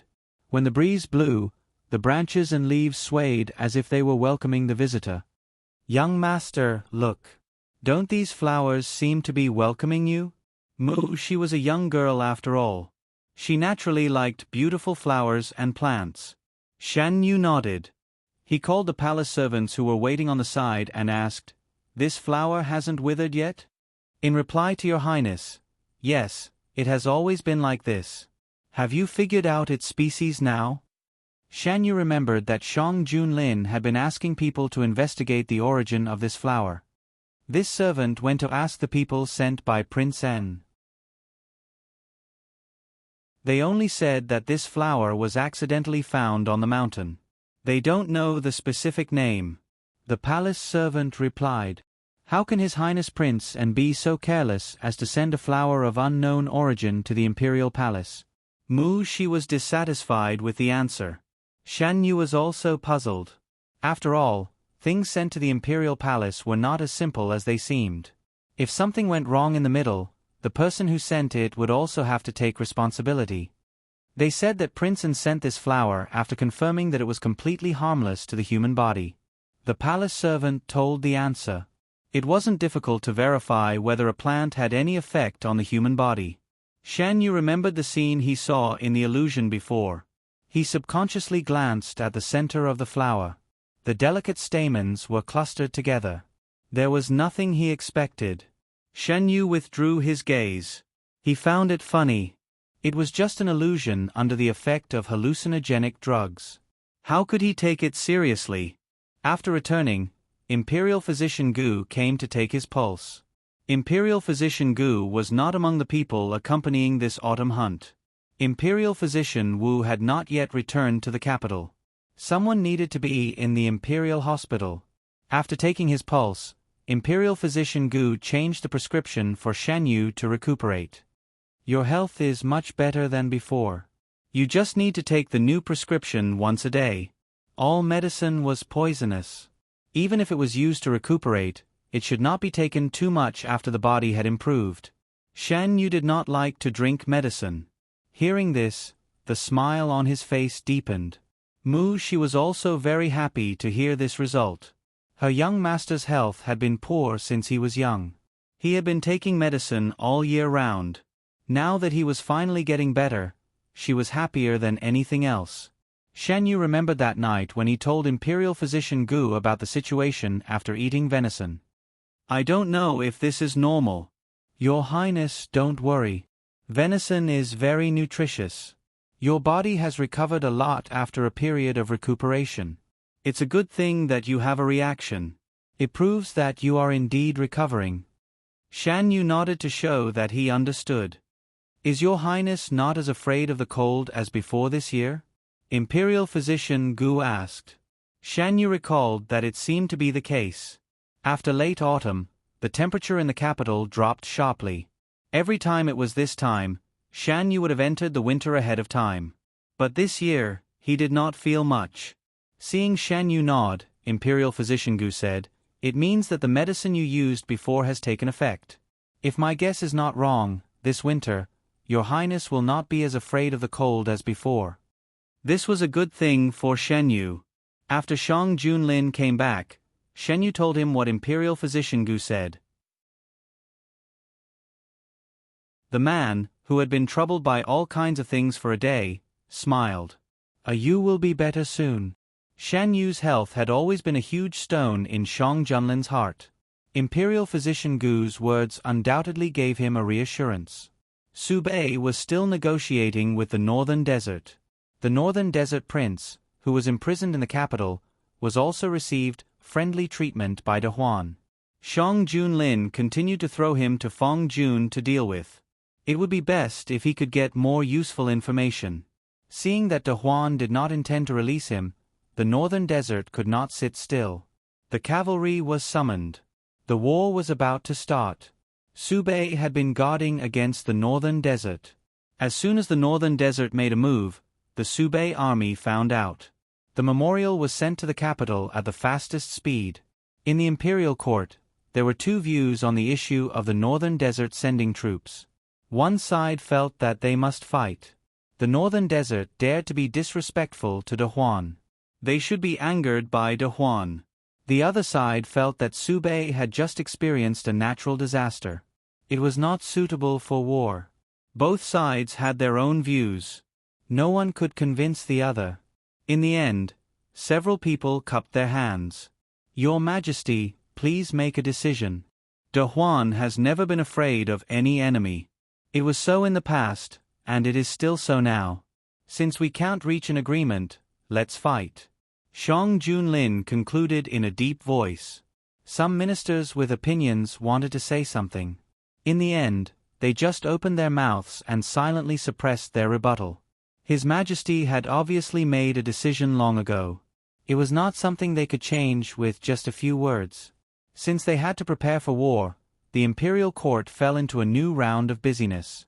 Fortunately, they used the method of donations from the people during the drought. They were not short of food and fodder now. This was probably something that the Northern Desert people did not expect. The prince who was hiding in Su Bei was caught. They did not have time to inform the Northern Desert. Your Majesty, did you arrange for Gu Huai to enter the Su Bei army? Shan Yu took a peeled orange and put it in his mouth. The orange was peeled by Shang Junlin. His hands, which were used to hold a sword to kill enemies or hold a pen to edit memorials, were now used to peeling all kinds of fruits for Shan Yu. The hidden dragon guards who secretly protected Feng Jun in Su Bei had returned with Feng Jun. Only Gu Huai did not return to the capital. Shan Yu asked Imperial Physician Gu indirectly. Imperial Physician Gu only said that Gu Huai had something to do outside and could not return for the time being. Yes, I gave him a choice at that time. He asked to stay. I thought that he would have to train for a few more years. If the Northern Desert sends troops, it will give him an excellent opportunity to train. After peeling the orange, Shang Junlin took a handkerchief from a palace servant and wiped his hands. Does he plan to keep it a secret from Imperial Physician Gu? Shan Yu could tell from Imperial Physician Gu's attitude that he did not know about this matter. This is between the two of them. Even if Gu Huai wants to keep it a secret, Imperial Physician Gu will know when this war is over and he has made a meritorious service. Shan Yu finished the last bite of the orange and was silent for a while. In this life, many things were different from his previous life. He had changed far more than just his own fate. Your Majesty said that you want to go to war. Did any of the ministers object? Because of Shang Junlin's intention, Shan Yu knew what happened in the imperial court very well. The Subei army has not experienced a real war for a long time. This time, I also want to let them see blood.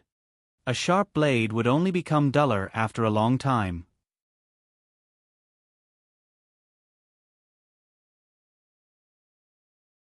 Chapter 163. Over the years, although there had been constant friction between the Northern Desert and Subei, there had never been a real war. Firstly, both sides had given each other some leeway. Secondly, Shang Junlin and his men had been too ruthless back then, so the Northern Desert did not dare to make any moves. A few years had passed. Time had eliminated the fear and encouraged the ambitions of the Northern Desert people.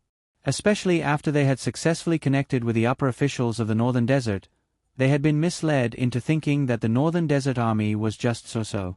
The drought this time made them think that they had encountered the best opportunity, and the people in power could not resist the temptation. How is the situation of the Northern Desert Army now?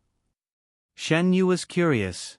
I sent the hidden dragon guards to the Northern Desert to understand the development of the Northern Desert Army over the years. They did not disappoint me. They did not fail in all the necessary training. Over the years, the Northern Desert Army has recruited many new people. They have not seen a real battlefield. I want to use this opportunity to let them grow up completely. Soldiers who had not experienced war, no matter how powerful they looked, would not be able to perform well on the battlefield.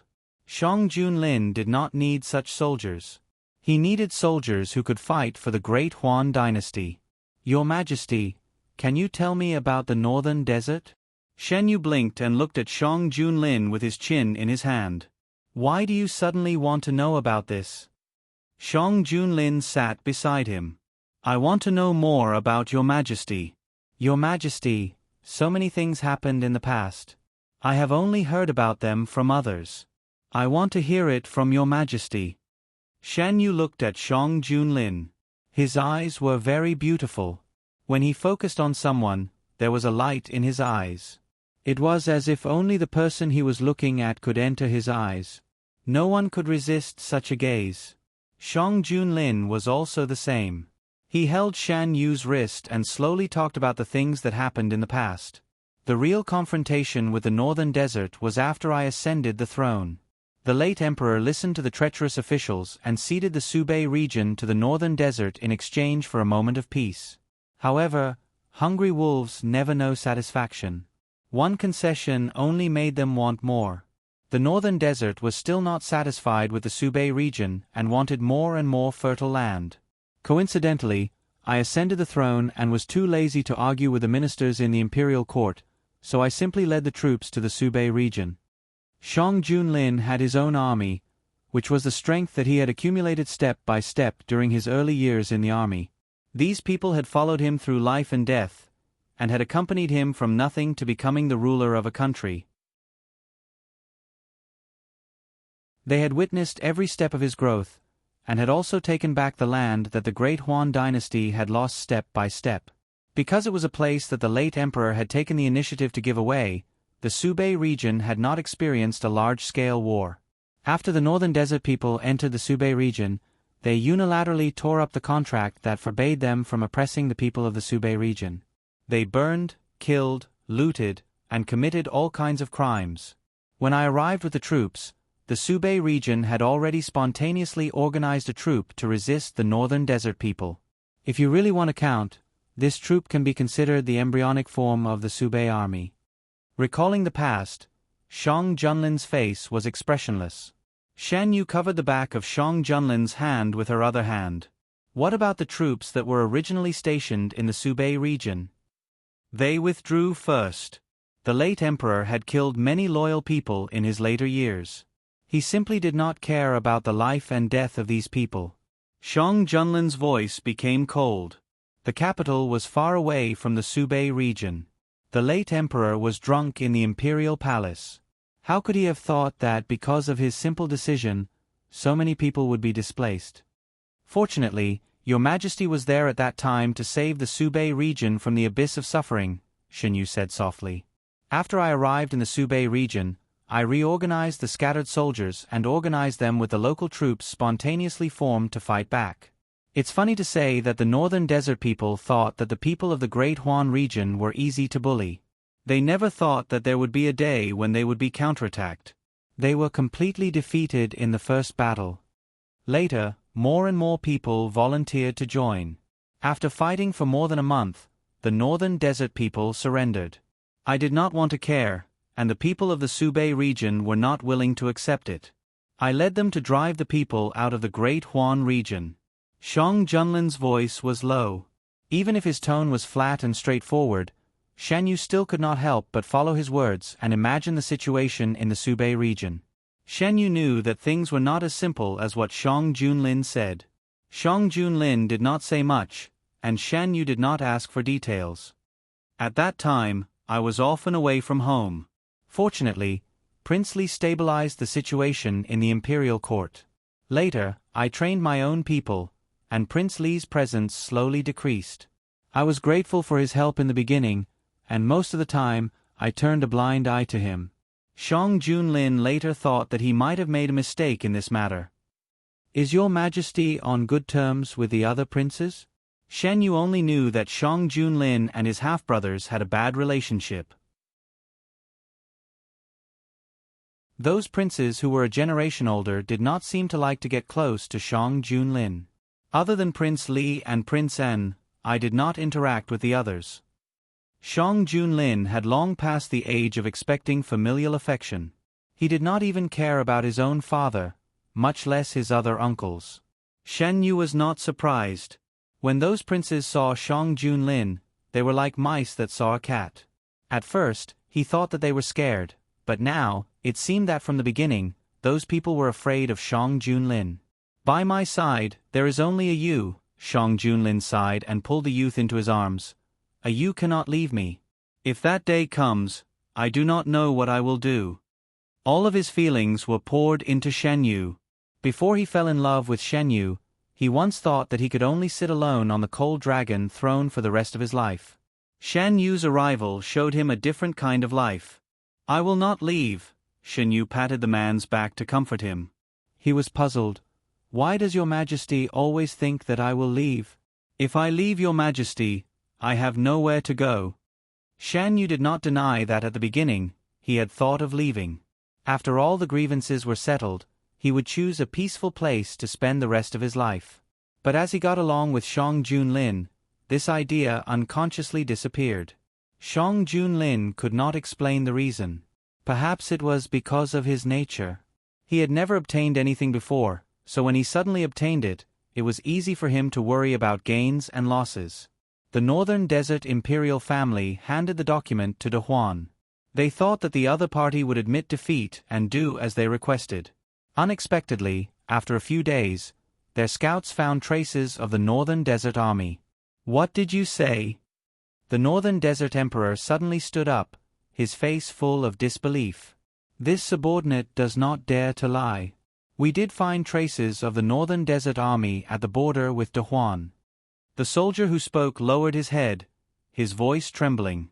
How is that possible? The Northern Desert Emperor anxiously walked around in circles. Didn't they say that Subei had just experienced a drought? How could De Huan have the guts to start a war with us? The main reason why the Northern Desert dared to start a war was that Subei had just experienced a drought. In their view, the lack of food supplies was equivalent to a death sentence for the Northern Desert Army. After the disaster relief, the treasury was empty. It was not a wise move to start a war at this time. The Northern Desert Emperor thought that the best development would be for De Huan to admit defeat and obediently do as they asked. Then they would lead the army to the south and rob Subei. They could use these things to pass the winter. Unexpectedly, De Huan's reaction was completely different from what they had imagined. The female official who was in charge of negotiating with them was even more powerful. There was no one in the entire northern desert who could defeat her. Every time they negotiated, De Huan's side would emerge victorious. The northern desert emperor had been suppressing his anger for a long time. He originally thought that when they led the army to the south, he would force De Huan to deal with this woman to vent his anger. What should we do now? A minister frowned and asked. The army had already gathered. They could not give up just because of a little disturbance.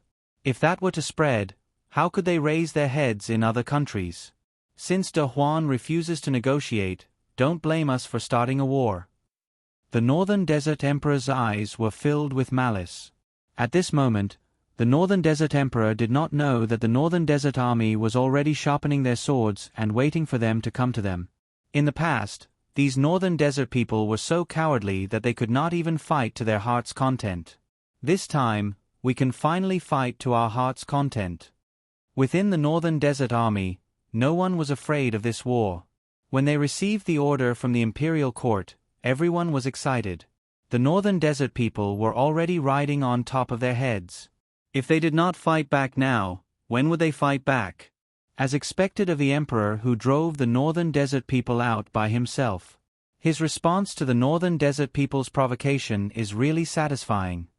War was not a good thing for the people. But for the people of Subei, they were willing to pay any price to fight the northern desert people. The blood feud of having their families destroyed was not something that could be easily forgotten. Shang Junlin gave a secret order to He Chengyu, Jiang Huiqing, and Feng Jiari who stayed in Subei. The general meaning was, do whatever you want to do. I will support you from behind. Feng Jiari dared to provoke the people sent by the northern desert every time because of this imperial order. The three of them were not stupid. They could see Shang Junlin's attitude towards the northern desert from his actions. As ministers, they naturally had to share the emperor's burdens. Therefore, they added fuel to the fire in this war. For example, they deliberately made the northern desert people misunderstand that the northern desert army did not have enough pay and was greatly affected by the drought. Another example was Feng Jiai, who made the northern desert people so angry in every negotiation that they could not refute. She dared to do this because Your Majesty asked her to do so, right? Shan Yu looked at the document sent back from Subei. It described Feng Jiai's heroic actions during the negotiation. You really knows me. The northern desert thinks that this drought is a once-in-a-lifetime opportunity. How can I not think so? Shang Junlin admitted generously. Your Majesty, do you want to use this opportunity to knock some sense into the northern desert, or do you want to get something from them? Shan Yu's question hit the nail on the head. That year, the northern desert took Subei from De Huan. This time, I also want them to bleed. Moreover, the northern desert people's actions had already touched Shang Junlin's bottom line. Your Majesty wants the land of the northern desert? Shan Yu was surprised. Shang Junlin ordered eunuch Meng to bring a map and opened it on the table. The land to the north of Subei is very suitable for raising horses. I want to train a cavalry. Cavalry? Shan Yu thought of Shang Junlin's private horse farm. Obviously, this idea did not come out of nowhere. Your Majesty, when did you have this plan? When I fought with the northern desert in the past, I suffered losses from their cavalry. Later, I thought about whether I could build a strong cavalry. However, De Huan lacked too many things. Until now, this wish has not been realized. However, it would be soon. Shan Yu pointed at the circled area on the map. This place is close to Subei. It is convenient to come and go. Your Majesty's wish will be realized soon.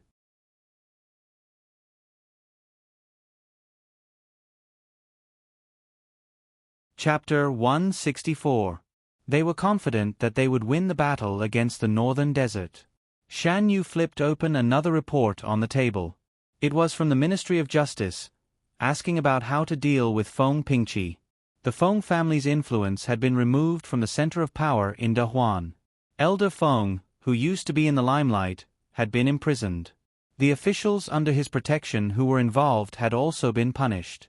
Now, only the Feng family had not been dealt with. Your Majesty, how do you plan to deal with Master Feng? Shan Yu closed the report. Shang Junlin also saw the report and frowned. The Ministry of Justice can convict him on his own. Why are you asking me? Shang Junlin approved, deal with him according to the law, and threw it aside. Speaking of Master Feng, why did he frame Prince An in the first place? Shan Yu walked to Shang Junlin and sat down. He put the hallucinogenic drug next to the flower. If something happened to Shan Yu, the first person Shang Junlin would punish would be Prince An, who sent the flower into the palace. He said it was the other side's idea. Shang Junlin was referring to the people who manipulated Feng Pingqi behind the scenes. That group of people was now imprisoned in the Ministry of Justice's prison. I asked the Ministry of Justice to interrogate those people. They said that because I favored you, they wanted me to have a taste of losing my true love. Shang Junlin's voice was full of coldness. What about when I first entered the palace? Could they have predicted that Your Majesty would fall in love with me in the future? If so, they should have stopped me from entering the palace from the beginning. Shan Yu was puzzled. But the fact was that his entry into the palace was facilitated by these people. Shan Yu could understand why they wanted him to disappear. At that time, Shang Junlin did not hide his love for him. Although at that time, only they knew that there was some sincerity in this love. Outsiders did not know.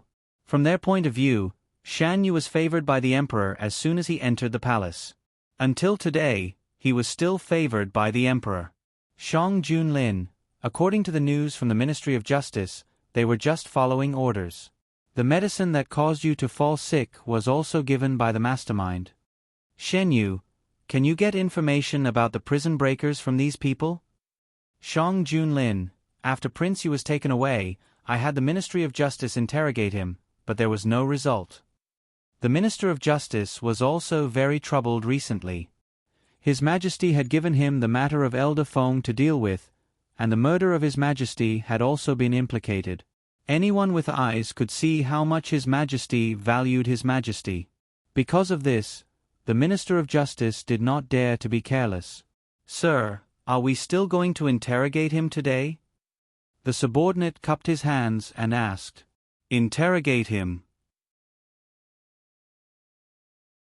We can't relax for even a day before the interrogation results are out. His Majesty has given him to us to deal with.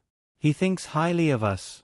No matter what, we can't let His Majesty down, the Minister of Justice said righteously. Yes. Feng Pingqi was no longer as dignified as he used to be. His hair was messy and fell on his face. His prison uniform was covered with dirt and blood. After a long period of interrogation, he was in a very bad state. I've already told you everything I know. No matter how you interrogate me, I can't tell you the rest. Feng Pingqi's voice was hoarse as he looked at the Minister of Justice who was walking toward him. It was hard to describe the feeling that a former subordinate had become a high and mighty judge. The Minister of Justice waved his hand and his subordinate brought him a whip. At the same time, the same thing was happening on the other side. When dealing with that person, they were not as polite as when dealing with Elder Feng. Shang Junlin did not need to care about how they interrogated him. He only needed to know the final result. Autumn passed and winter came. The weather was getting colder and colder. Shan Yu changed into thick clothes. As Imperial Physician Gu said, he had a much easier time this winter than in previous years. After several probing attacks, the Subei Army and the Northern Desert Army faced each other head-on. The Subei Army caught the Northern Desert Army by surprise. Shang Junlin was very happy when the news of the victory reached the imperial court. The Prince of the Northern Desert was still detained in the capital. After the war between Daheng and the Northern Desert, his life became more and more difficult. If the Northern Desert won, he would still have a chance to return to the Northern Desert. If the Northern Desert won, he would be in danger. The capital was not affected by the war. Every time the news of victory came, the imperial court would reveal it to the people when the time was right. After the war with the northern desert, the people were already prepared. The Subay army deserves to be called the Subay army. They were able to defeat the northern desert people in the past. This time, they can beat them back. They wanted to rob us while the Subay army was in drought. If you ask me, this war was well fought. We should teach these northern desert barbarians a lesson. They even sent people to hide in the Subay army. Now that things have happened, they are threatening to start a war if we don't let them go. How shameless! With the guidance of the people's newspaper, the direction of public opinion was under control. Shang Junlin got the news from outside the palace and told Shen Yu, "I didn't expect that a small newspaper could play such a big role. Your Majesty, don't underestimate the power of the people. In the past, those people took advantage of the information gap between the people and the imperial court to slander your Majesty. In the future, don't think that this kind of situation will happen again." Shen Yu lowered his eyes and restrained the darkness in his eyes. "You is so protective of me?" Shang Junlin squeezed Shen Yu's hand. "Your Majesty has done such a good thing for the people. We can't let people with malicious intentions slander you." Thinking of how Shang Junlin's reputation had been deliberately ruined in his previous life, Shen Yu felt a wave of displeasure in his heart. The imperial court changed its practice in the past. Everything the emperor did had a reasonable explanation. The appearance of the people's newspaper completely changed the image of the imperial court and Shang Junlin in the eyes of the people. This was an outcome that Shen Yu was happy to see. "I sent the hidden dragon guards to Hangzhou City. Along the way, they found traces of King Yu. But the other party was very cautious. After tracking for a while, the traces disappeared." Shang Junlin said, "This means that our guess wasn't wrong. They were indeed planning to go to Hangzhou City." Shen Yu rubbed the cup in his hand and asked, "Is there anything special about Hangzhou City?" In the beginning, they all thought that those people would bring King Yu back to his fief. Shang Junlin had sent people to track them down. Hangzhou City wasn't on the path between the capital and King Yu's fief. So if they went to Hangzhou City, they would have to take a big detour. It's most likely that there are people in Hangzhou City waiting for them. Shang Junlin replied, "Your Majesty, don't you think that this is a coincidence? Lord Su's daughter committed a crime in the hunting ground, so your Majesty sent people to Hangzhou City to investigate their past. Those people managed to kidnap King Yu with great difficulty, and they were heading to Hangzhou City. If they knew that your Majesty's men were heading there, what would they think?"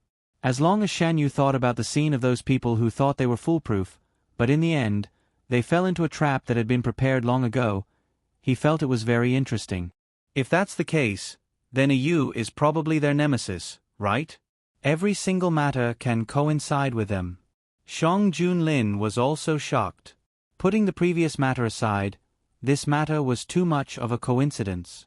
That day, he went hunting with Shen Yu and met Lord Su's daughter. Perhaps. Shen Yu smiled. As the people involved, Lord Su's family was imprisoned. Regardless of whether they participated in the assassination or not, they were the ones who brought those people in. So they had to be charged as accomplices. The servant that Lord Fong caught that day said that he was delivering a letter to Mrs. Su. "Did your Majesty find out what she said to Hangzhou City?" Shen Yu asked. Shang Junlin replied, according to Mrs. Su, she wanted Hangzhou City to cover up what her daughter did in Hangzhou City. Shen Yu replied, with the Su family's daughter's arrogance, she must have caused quite a bit of trouble. Shang Junlin replied, "A Yu's thinking is right. She even has a few murder cases in her hands." "Your Majesty found out the results so quickly?" Shen Yu was shocked. It was the Su family's daughter. After she was imprisoned, she spoke a lot about the Su family. "I have already sent people to verify it. If what she said is true, then it's time for Hangzhou City to change." A single sentence easily determined the fate of Hangzhou City's major forces. The Su family was imprisoned together. "Why did you tell them that? Do you think that you can slander your sister now that we're imprisoned?" Mrs. Su looked at the woman curled up by the wall with hatred. "She even dared to do it, so why can't I say it? The woman lifted her head from her arms and looked at Mrs. Su. Instead of questioning me, why don't you worry about your daughter? She has so many lives on her shoulders. Isn't she afraid of vengeful spirits coming for her in the middle of the night? What nonsense are you talking about? Lord Su unhappily rebuked. Junjun is your sister. She's just a little unruly at most, but how can she have harmed anyone? No matter how unhappy you are with her, you shouldn't slander her like this. So, father doesn't know about this. Then why don't you ask your wife and daughter? How did the Wu family's daughter die 3 years ago? Or, how did the daughter of the Yu family drown to death 2 years ago? There are many similar things. Do you want me to list them out one by one?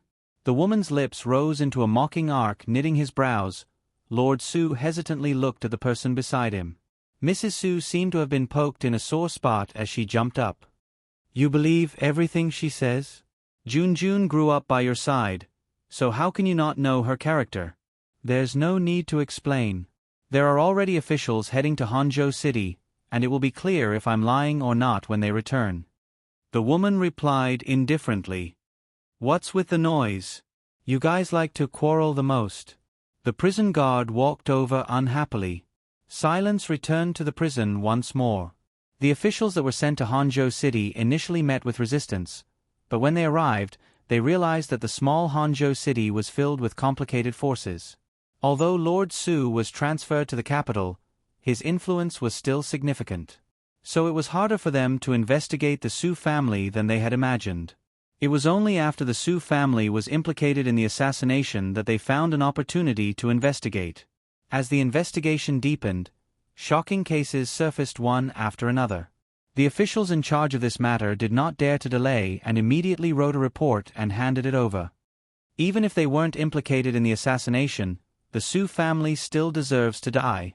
Shang Junlin raged after reading the report. Who was the one that promoted her?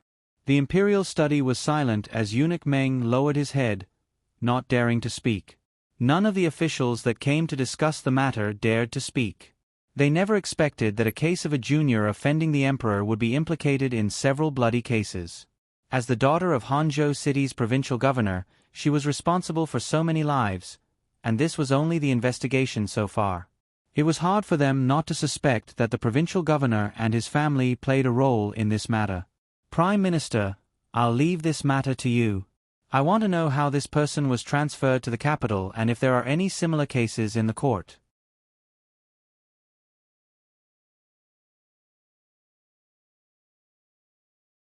Chapter 165.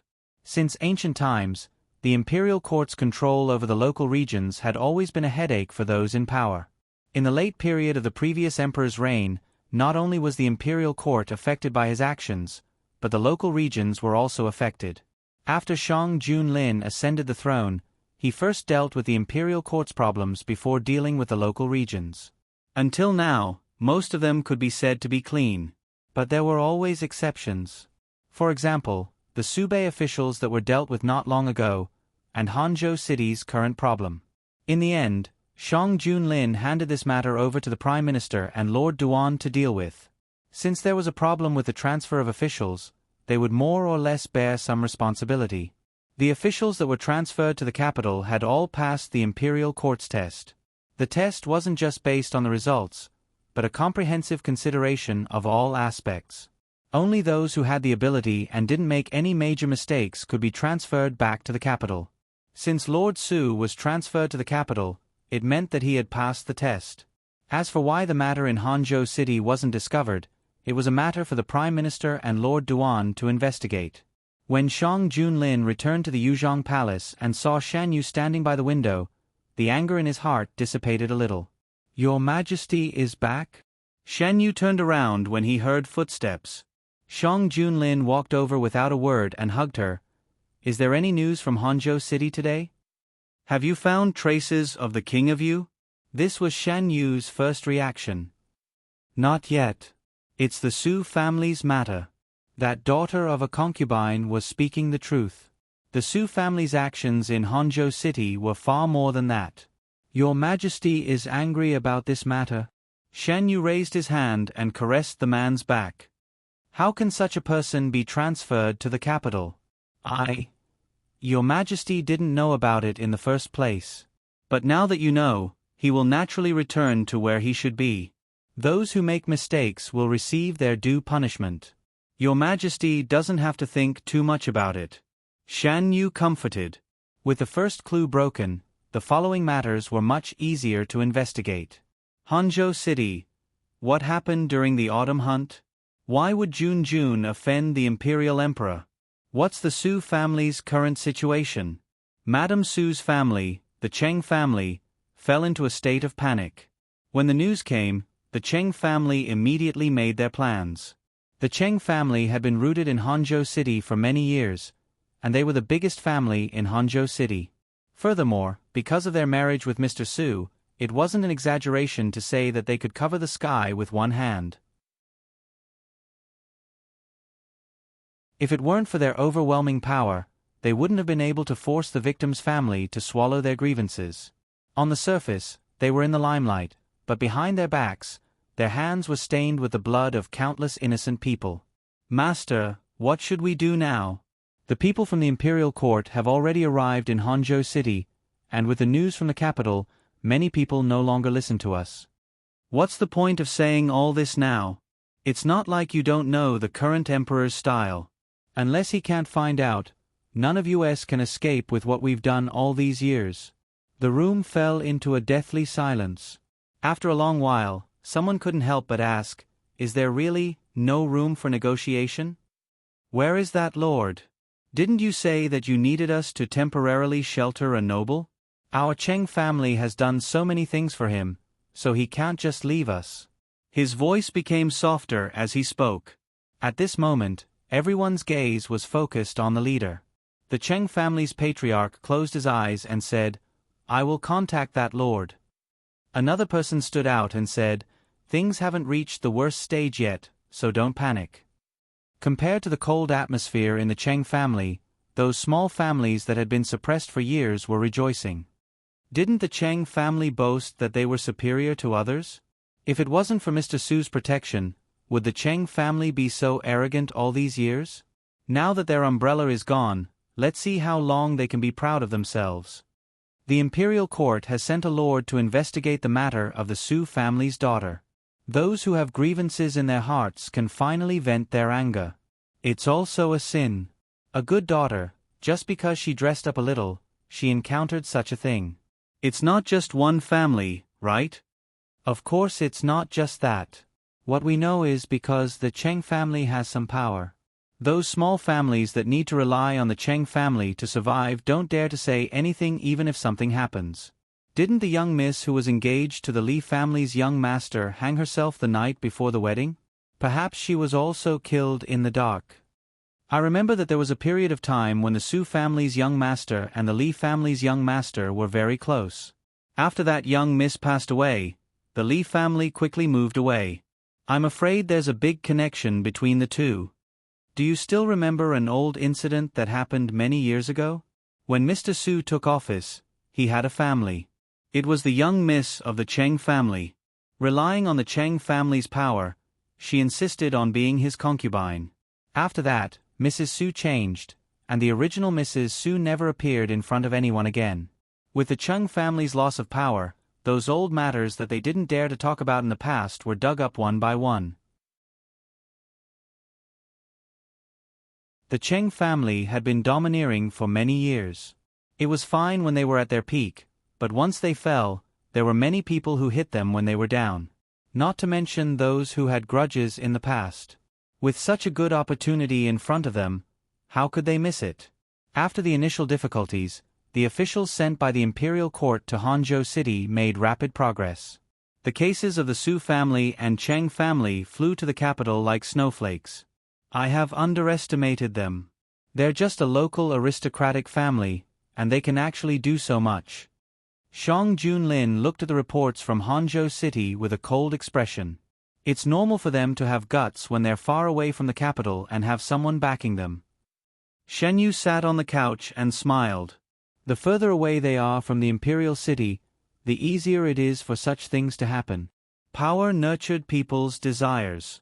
When there's no external force to restrain them, it would eventually drag them to the abyss. The Cheng family can't be allowed to stay. Shang Junlin made a decision in his heart.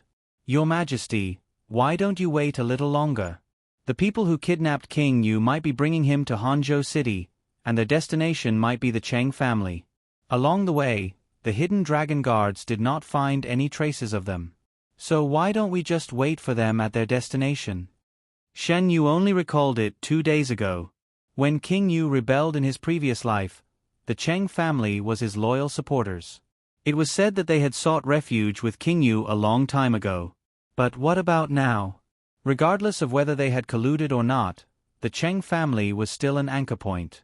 If their destination is Hangzhou City, and if it wasn't for the Su family, the Cheng family would be able to protect King Yu when they reach Hangzhou City. Shan Yu continued. According to Yu's words, those people must not have heard of it beforehand. Now that my men have already started to move, will they still follow the original plan? Shang Junlin was doubtful. But they have no other choice. Shen Yu smiled. They must have sensed the presence of the hidden dragon guards. How long can they hide like this? They have so many people, and they must have supplies.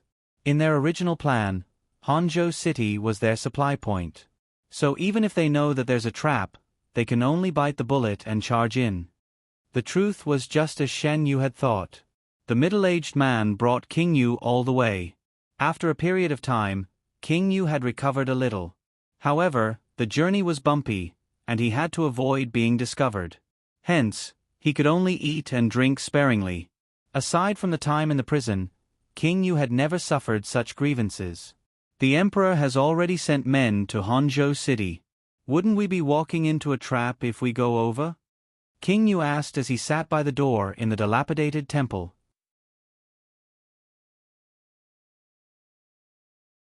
Do you think that after so many days, your fiefdom is still under your control like it was before? If you go back directly, you will be walking into a trap. The middle-aged man unhappily said. Where are you guys bringing me? After so many days, no matter how slow-witted the King of Yu was, he could sense that something was wrong. These people did not treat him with respect at all, and they were never willing to listen to him. He thought that he had escaped with his life, but after going around in circles, he was still under their control. Your Highness, you will know when we get there. Don't worry, we will not harm you. King Yu was not at ease at all. He hated the feeling of being controlled. You guys saved me, but what's next? What else can I do if I can't return to my fief? Your Highness, you don't have to be anxious. There are some things that you can do even if you don't return to your fief, as long as... That person did not say what it was. Aside from the war with the Northern Desert, the most discussed topic in the capital was the Ministry of Works assessment.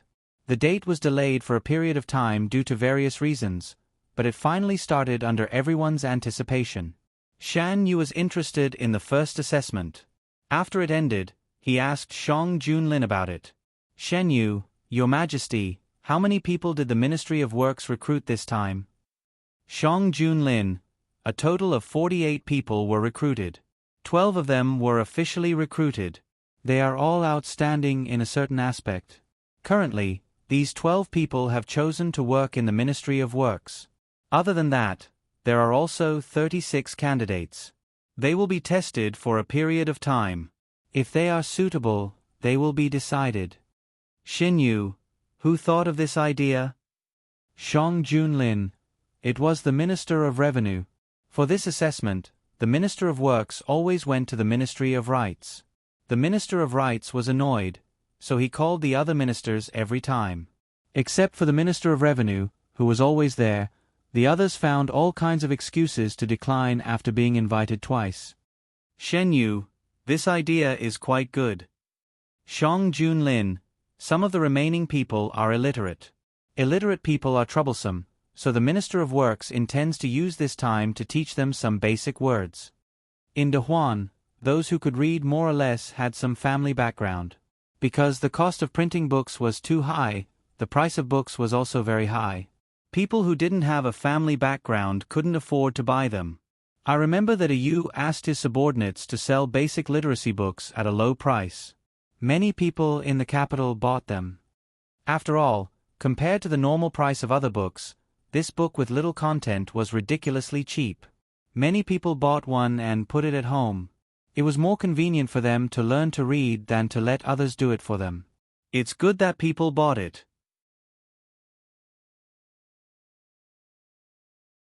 I was planning to let them do some activities and sell more if there weren't many people buying it. Shen Yu picked up the tea on the table and took a sip. Did the aristocratic families realize that something is wrong? There are too many things going on in the court recently. They can't take care of this. Even if they realize, they won't have time to deal with it. That's good. It's best to wait for them to take it seriously. When the dust has settled, they won't be able to do anything. Ordinary people could also afford to read books. What could the aristocratic families use to be superior?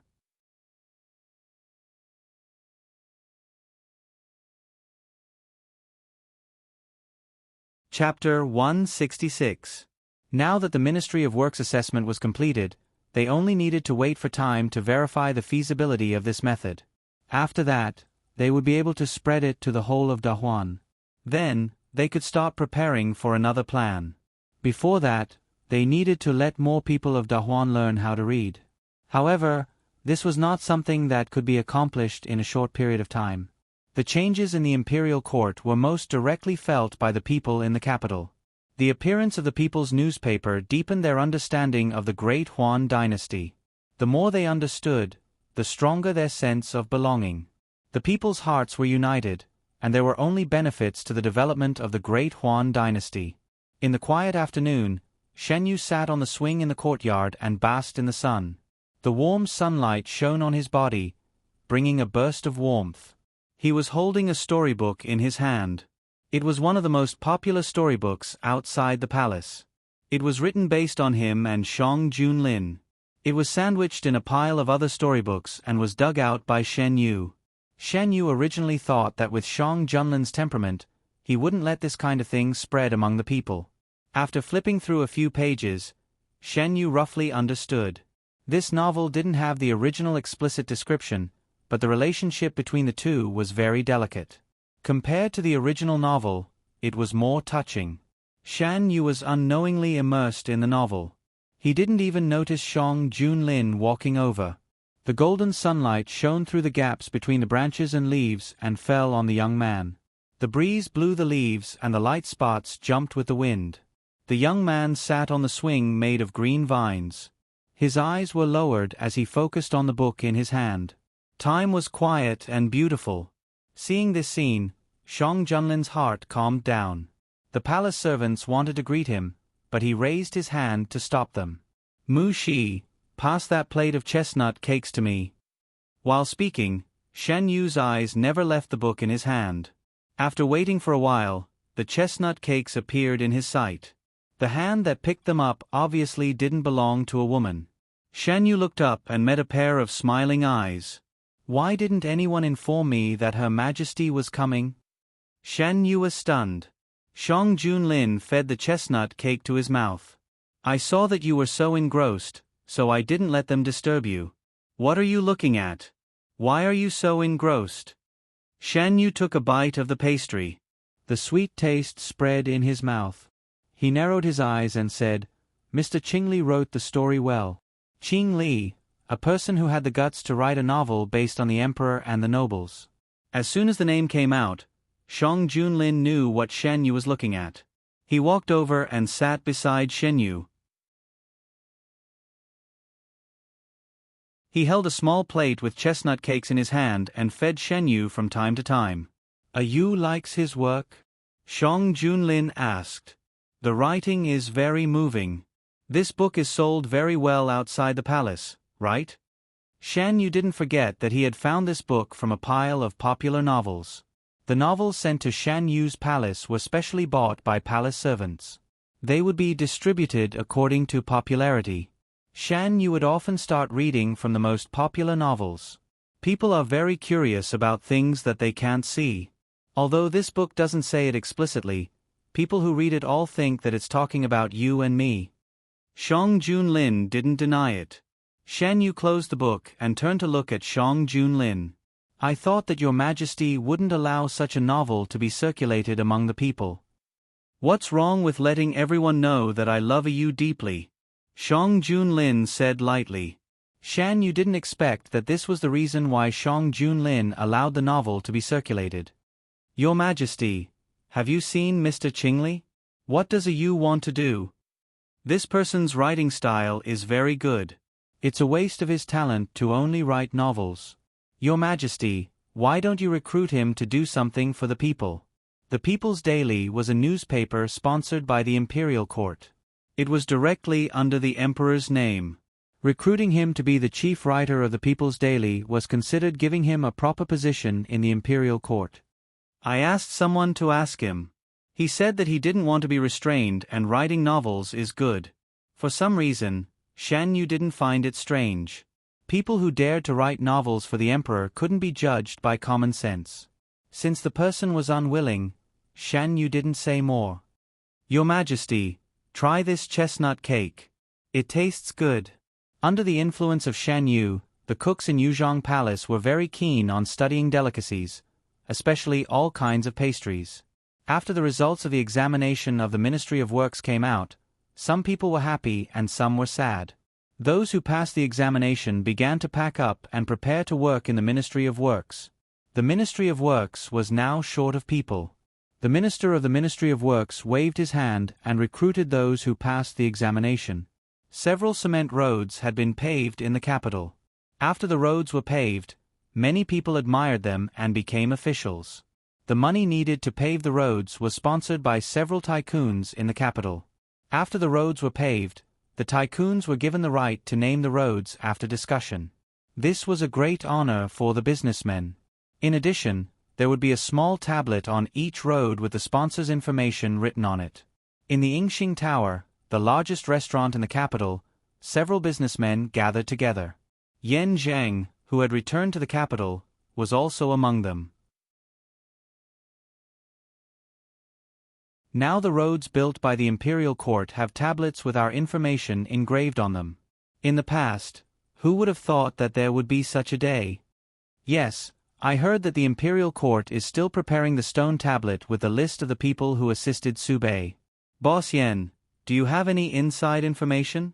A businessman raised his wine glass. Now, they were all guessing that Yan Zheng, this foreign businessman, had some important official behind him. Otherwise, how could he know so much inside information? Yan Zheng clinked his glass with his and drank the wine in it. The news I received is that the roads will be repaired before the new year. At that time, the promised rewards will also be given out. Also, after this year, the imperial court will probably revise the new commercial law. Yan Zheng's words were like a sudden clap of thunder in everyone's ears. Even Boss Jean couldn't help but show a surprised expression. Is this true? Revise the commercial law? In what way will it be changed? Actually, it's quite good.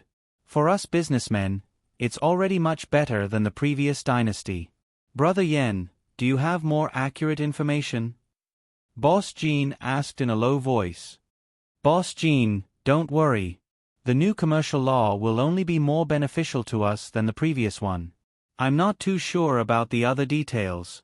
The imperial court has only proposed an idea. As for the specifics, it needs to be discussed by all the ministers before a decision can be made. Yan Zheng naturally knew about this because Shan Yu revealed it to him. Shan Yu had previously mentioned this matter to Shang Junlin, and Shang Junlin was very tempted.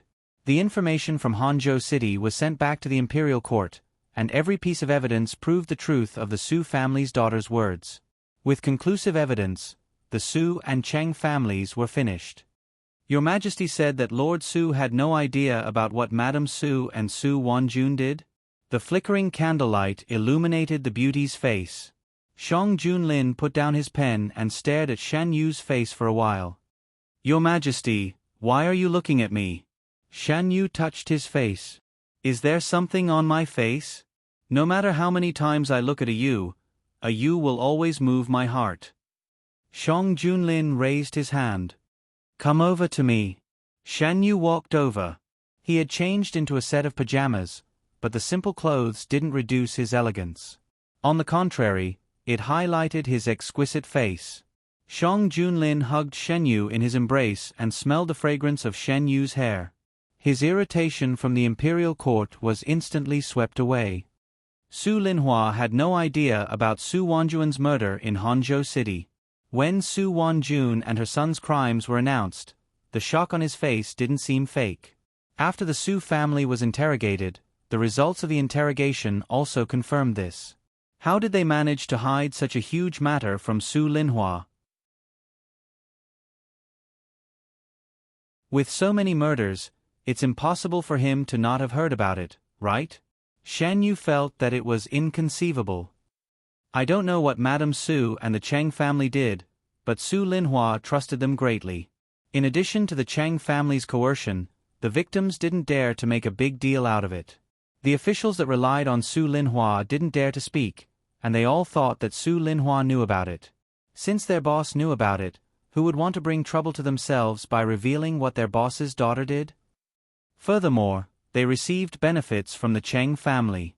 For the sake of those benefits, they just closed their eyes and didn't speak about it. Shen Yu could hear the sarcasm in Shang Junlin's voice and rubbed his face.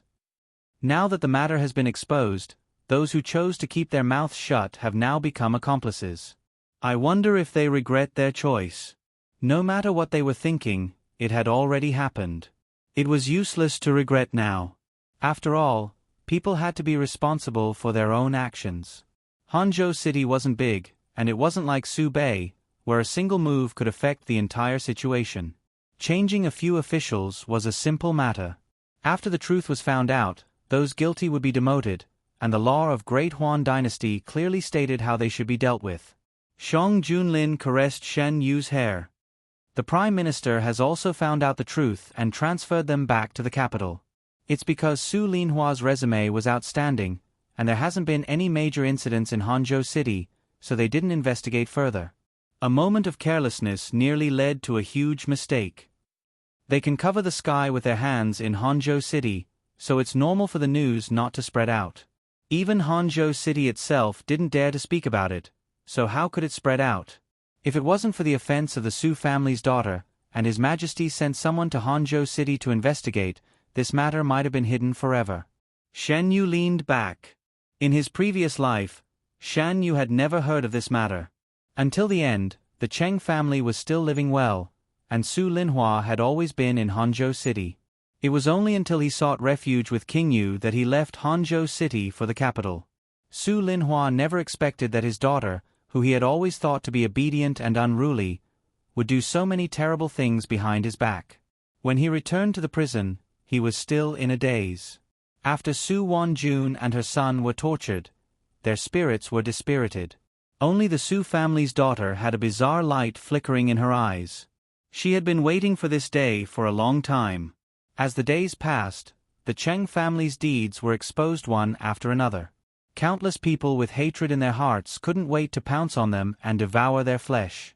The Chung family was like ants on a hot pan as they ran around in circles. "Big brother," did that lord reply. "What should we do now? Don't tell me that you're just going to sit here and wait for your death and your family's destruction?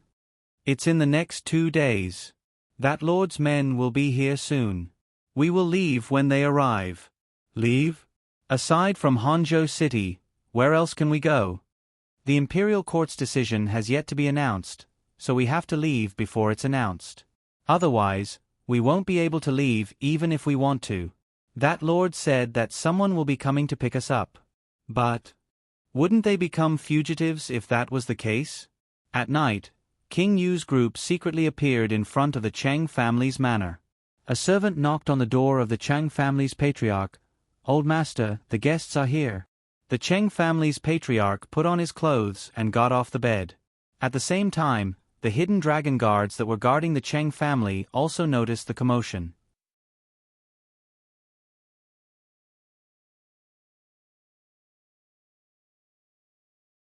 Chapter 167. Knowing that the emperor had sent someone to Hangzhou City, King Yu's group changed their original plan. They initially wanted to head straight to the Cheng family. With the Cheng family's position in Hangzhou City, there was no place safer than the Cheng family. But after the incident, the Cheng family was no longer safe. Currently, the imperial court was investigating Su Wanjuan's matter. The Cheng family had been in Hangzhou City for many years, and they had been keeping a low profile. If it wasn't for Su Wanjun, they wouldn't have been exposed so quickly. Didn't the mastermind want to use a safer method? But time was tight, and the imperial court was chasing after them, so they had no other choice. The hidden dragon guards were operating in the dark, and the ones participating in the operation were the imperial army. Don't think that the imperial army is just for the children of officials. The Great Huan imperial army in the past can be said like this, but the imperial army in Shang Junlin's hands is not. This is the army that followed him to war first. It is the army that really fought on the battlefield. Those who want to join the imperial army later have to go through many tests. Only those who are outstanding enough will be selected. The imperial army wasn't a bunch of idiots, and it wasn't easy to escape from them. If they hadn't arranged an assassination to divert their attention, it was most likely that they wouldn't even be able to leave the imperial city. So even if they knew that it wasn't safe in Hangzhou City, they could only take a gamble. When the mastermind knew that Su Wanjun had offended the emperor during the autumn hunt and attracted the imperial court to Hangzhou City, he was so furious that he smashed his cup. His foolproof plan had gone wrong because of a fool. If it wasn't for the fact that they were in the capital, he would have killed them. Since the Cheng family was no longer safe, they could only look for another place. Fortunately, the Cheng family had many properties, and it wasn't difficult for them to pick one that wasn't known to outsiders. In the end, they chose a remote one in Hangzhou City. The Cheng family's patriarch knew that there would be guests coming, so he didn't head over immediately. Instead, he gathered those with authority in the family for a discussion. Now that they're here, what should we do? The Cheng family had been in Hangzhou City for many years, and it wasn't easy for them to give up. After all, no one wanted to give up their luxurious life for an uncertain future. Aside from a few people, no one else in the Cheng family knew about this matter. Is our Cheng family going to fall apart because of an unknown person? You should ask Su Wanjun about this. If it wasn't for her, would we have to get ourselves involved? The love he had once doted on her instantly ceased to exist when it came to benefits. She is the daughter of the patriarch's younger sister. She has been spoiled since she was young. Her temper is fine in her own territory, but she is still like this in the capital. Sooner or later, she will harm others and herself. I said that I should discipline her properly, but you all said that I couldn't get along with a junior. Enough, let's not talk about it anymore. Seeing the ugly expression on the clan head's face, someone tried to dissuade him. It has already happened. What's the point of saying all this? If you have time to talk about this, why don't you think about what we should do next? Although it hasn't spread to us yet, if those lords continue to investigate, they will find us sooner or later. We don't have a choice, do we? The study fell into silence. What did that lord say? After a while, someone asked. He said that he can't go against the imperial court for the time being. He wants us to meet up with that guest first and leave with them. Patriarch Chung rubbed his forehead, looking exhausted. There are so many people and so many things in the Cheng clan. Are we all going to give up? If we make a big move, the imperial court will definitely notice it. The meaning behind Patriarch Cheng's words was clear. In the middle of the night, Patriarch Cheng changed his clothes and quietly left the Cheng clan residence to head to the villa. He knew more than the other members of the Cheng clan and knew who the guest was. Now that such a huge matter had happened to the Cheng clan, it was impossible to protect them. Since that was the case, he might as well change his tune and join another master. King Yu. He was the successor of the previous emperor. If he joined King Yu, he would have made a contribution to the throne. What did it matter if he lost this little bit now? He needed to meet that person first. In the villa, King Yu finally found a relatively safe place and could have a good night's sleep. Who knew that not long after he fell asleep, he was woken up by someone who said that someone was here to see him. No matter how dissatisfied he was, he didn't dare to show it on his face. This period of escaping had changed his temperament once more. If it was in the past, he could still be praised as an elegant young master. But now, the malicious look on his face made him look completely different from that description. King Yu got out of bed and met with Patriarch Cheng. "Greetings, Your Highness. Your Highness has suffered during this period of time." Patriarch Cheng was respectful towards King Yu. King Yu, who hadn't received such treatment for a long time, calmed down and helped Patriarch Cheng up. "There's no need for such formalities. I will still have to rely on Patriarch Cheng this time." One was complimenting the other, while the other was enjoying it. The atmosphere between the two of them was good. Before dawn, Patriarch Cheng quietly returned to the Cheng clan residence.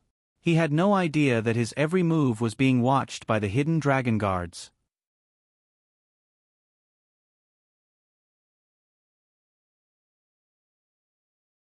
Since everyone thinks that a thorough investigation should be carried out, Fong Jun, you will be in charge of this matter. From now on, King Yu's title will be temporarily revoked. If King Yu is found to be innocent, I will compensate him. If King Yu really has the intention to rebel, don't blame me for not considering our brotherhood. Shang Junlin's words made the final conclusion for this matter. In addition to Fong Jun, Shang Junlin also pointed to several officials from the Ministry of Justice and the Supreme Court to cooperate in the case. He also sent officials and troops to King Yu's fief. Since the title was revoked, the fief should naturally return to the hands of the imperial court. Prison break, assassination, raising private soldiers. King Yu's crimes were announced one by one, confirming the suspicion that he was disloyal. Overnight, Shang Junyue went from a proud son of heaven to a traitor who was hated by everyone. I didn't expect King Yu to be such a person behind the scenes. I thought he was a gentle prince. I was really blind. What King Yu? He's not anymore. However, this person's character is really bad. It's said that he provoked the daughters of several courtiers at the same time. After being found out, he refused to admit it. It happened at the Yingxing Tower, right? Many people saw it. For the sake of those girls' reputations, they didn't say anything. Sure enough, no matter how much he pretends, he will be exposed one day. Do you still remember the rumors that slandered His Majesty? It was King Yu who spread them. So, he has been plotting for a long time? He should take a look at himself. How can he compare himself to His Majesty? Such a person who acts one way on the surface and another behind the scenes can only become a prince because he was born into a good family. For a time, King Yu's reputation among the people was extremely bad. On the contrary, Shang Junlin's reputation was even better. The people were convinced that the bad things in the past were deliberately made up by King Yu to slander His Majesty. There were also many scholars who wrote articles to reprimand themselves for believing the rumors. They promised that they would have their own judgment in the future and would no longer follow the crowd. There was a new trend among the scholars. Countless articles praising the current His Majesty appeared. This was something that no one expected.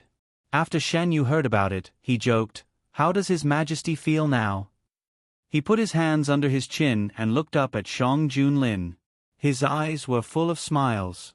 In addition to the People's Newspaper, the Imperial Court published another newspaper. It was published in cooperation with Shen Yu's bookstore. It was used to record some interesting stories among the people and accept contributions from the people of Dahuan. It also introduced some good quality goods that were sold cheaply. It was very popular among the people. During this period, most of the articles that appeared in the newspaper were either scolding Shang Junyue or praising Shang Junlin. The contrast was very obvious. Shang Junlin was reviewing the memorials.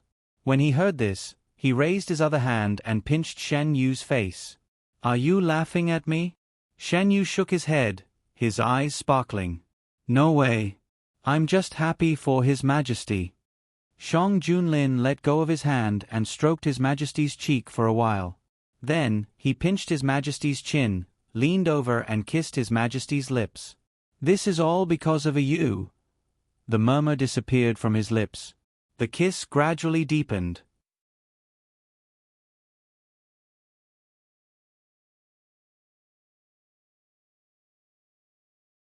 Chapter 168. Under the candlelight, the two shadows gradually overlapped. At some point, Shan Yu had changed his position. The booklet on the table was swept to the ground by his sleeve. At this moment, no one cared. Shan Yu sat in Shang Junlin's embrace and raised his head slightly. His fair and slender fingers were placed on his black clothes, clenching tightly together with the man's movements. Like a lotus leaf swaying in the wind and rain. The night was getting darker. Hangzhou City also received the news that the imperial court had issued an arrest warrant. In order to avoid being discovered, King Yu and his entourage had been holed up in the manor. The news they received was brought to them by the Cheng family's patriarch. The imperial court has issued an arrest warrant. I'm afraid there's no safe place in Great Huan. Can your highness still return to your fief? The Cheng family's patriarch's calm appearance was filled with anxiety. He knew that King Yu had escaped from prison, and he also knew that this day would come sooner or later. He just didn't expect it to come so soon. Although the Cheng family had no other choice now, the Cheng family head couldn't accept the fact that they were following a traitor in the eyes of outsiders. There are soldiers in my fief. I've already sent a message to them to gather with us. I can't return to my fief for the time being. Since the Emperor has issued an order to pin the crime of rebellion on me, it's impossible for him to let me return to my fief. King Yu was now in a dilemma. Most of his forces were in his fief, and there was no one by his side that he could use.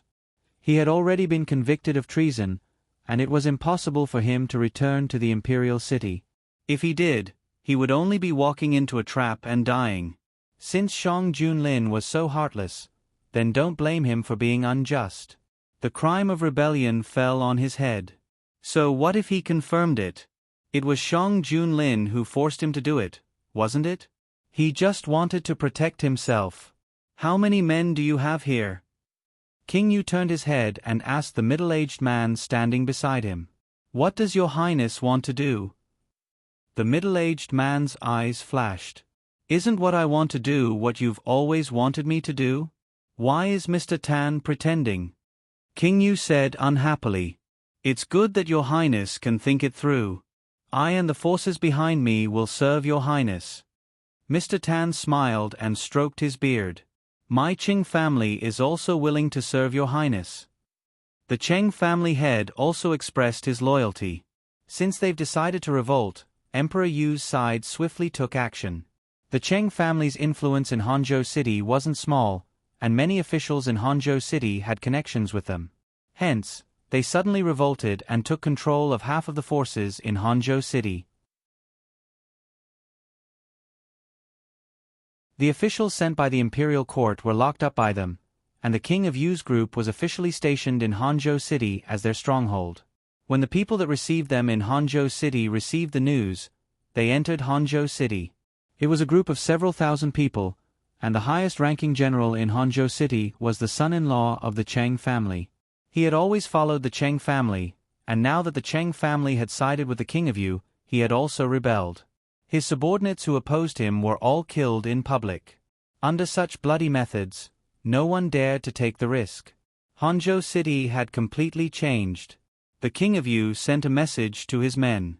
These men were arranged by him in the early years, and not all of them were in the fief. When they received the news, they immediately rushed over to Hangzhou City. At the same time, Mr. Tan's men also entered Hangzhou City. In the blink of an eye, tens of thousands of troops had gathered in Hangzhou City. This winter was destined to not be peaceful. The news from Hangzhou City to the capital was blocked, and Shang Junlin received the news through the hidden dragon guards. The King of Yu has rebelled. Shang Junlin closed his fingers, and the piece of paper crumbled to the ground. What? Shan Yu stood up in shock. The King of Yu has rebelled? After the shock, Shan Yu didn't find it strange. The King of Yu had always had thoughts of rebelling, and he was just carrying out his plan. When they arrived in Hangzhou City, they knew about the imperial court's arrest warrant and colluded with the Cheng family to take control of Hangzhou City. The officials sent by the imperial court were nowhere to be found, and the hidden dragon guards only managed to send out the news after losing half of their men. Shang Junlin's tone was cold. What's the situation in Hangzhou City? Shan Yu knitted his brows in worry. The garrison of Hangzhou City has rebelled. Adding in the troops that came from nowhere, Hangzhou City now has an army of 80,000. The hidden dragon guards said that there's still an endless stream of troops entering Hangzhou City. The king of Yu had attacked them at the wrong time, and if it weren't for the news from the hidden dragon guards, they would have known about it even later. Thus, Shang Junlin immediately gathered the ministers for a meeting. When the ministers heard the news from Hangzhou City, they all sucked in a cold breath. No one had expected that the king of Yu would have the guts to rebel. Where did the king of Yu get so many troops from? One of the ministers was baffled. The king of Yu had the authority to raise an army, but the scale was small. With the king of Yu's rank, he could only raise 2,000 soldiers. But the current situation was that the king of Yu had more than 80,000 soldiers, and the number was still increasing. Where did these soldiers come from? Many of the ministers had the same question in their hearts. Since he already had the intention of rebelling, it's not surprising for him to raise an army. Right now, we have to deal with the matter of the king of Yu. The prime minister brought the topic back. The prime minister is right. The king of Yu has been convicted, but the northern province is still at war with the northern desert. Who should we send to quell the rebellion? Because of the previous emperor, the Great Huan dynasty didn't have many capable generals. They couldn't possibly send the emperor himself, right? After all, it wasn't that serious. I have someone in mind to quell the rebellion. Apart from Hangzhou City, we still have to worry about whether there will be problems in Yuezhou. Shang Junlin said calmly. Yuezhou was the king of Yu's fief. Shang Junlin had originally sent people to temporarily take over Yuezhou. Now that the king of Yu was rebelling, Yuezhou wouldn't be peaceful. Yuezhou is rich, and it's also the fief that the previous emperor left for the king of Yu. The king of Yu won't give it up so easily. The imperial court must prepare early. First, let the soldiers in the surrounding areas guard them. If they find any troublemakers, take care of them on the spot. The imperial court must also send people over as soon as possible. Yuezhou. The king of Yu's crime of rebellion was announced, and Yuezhou fell into chaos. The king of Yu had been operating in Yuezhou for many years and had deep connections with the local powers. If the king of Yu's crime was true, they wouldn't be able to escape from the consequences. What should we do now? All the major powers of Yuezhou gathered together to discuss the big issue. His Highness didn't come back for so long because he was trapped in the capital city. Now that the capital city is forcing him to rebel, we are indebted to him. Of course, we can't abandon him at a time like this. You're right. His Highness has been doing his job all these years. Under his rule, Yuezhou has been thriving. Without the king of Yu, we wouldn't be where we are today. No matter what, we have to stand behind the king of Yu. The ministers' worries were not without reason. For themselves and for their own interests, the powers in the fief of the king of Yu wouldn't easily cut ties with him. Fortunately, the imperial court reacted in time and the small-scale rebellion was suppressed. Shang Junlin appointed a general to lead the army to fight against the king of Yu. The weather was getting colder. Shan Yu stood under the porch with a thick cloak wrapped around him. The fluffy collar made his face look even smaller. The war with the northern desert people is ending soon, right? Shan Yu reached out his hand and a snowflake fell on his hand. It melted quickly. Shang Junlin hugged him from behind. Soon. The colder the weather is, the harder it will be for the northern desert people to hold on.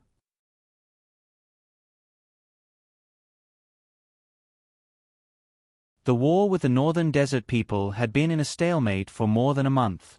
It was time to end it. In the blink of an eye, I have known your majesty for almost a year.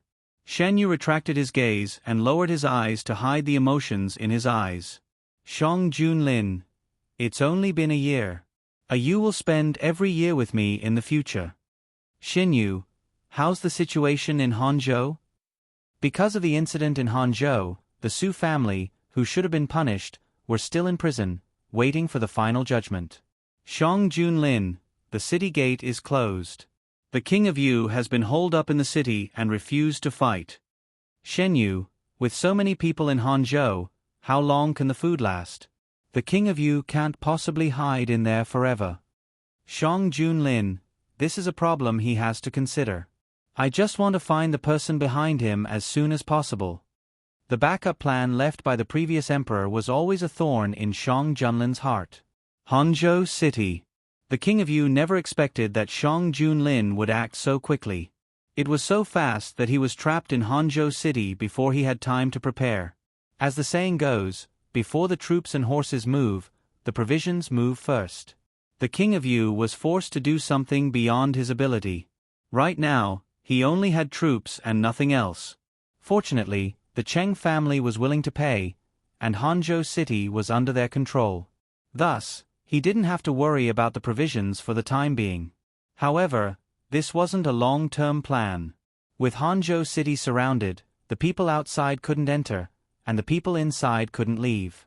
His main force was in his fief, and the situation was unclear. Your Highness. Oh, it's Mr. Tan. Shang Junyue stood with his hands behind his back. At this moment, these people were more respectful to him. How's the situation outside? It's still the same. Mr. Tan shook his head.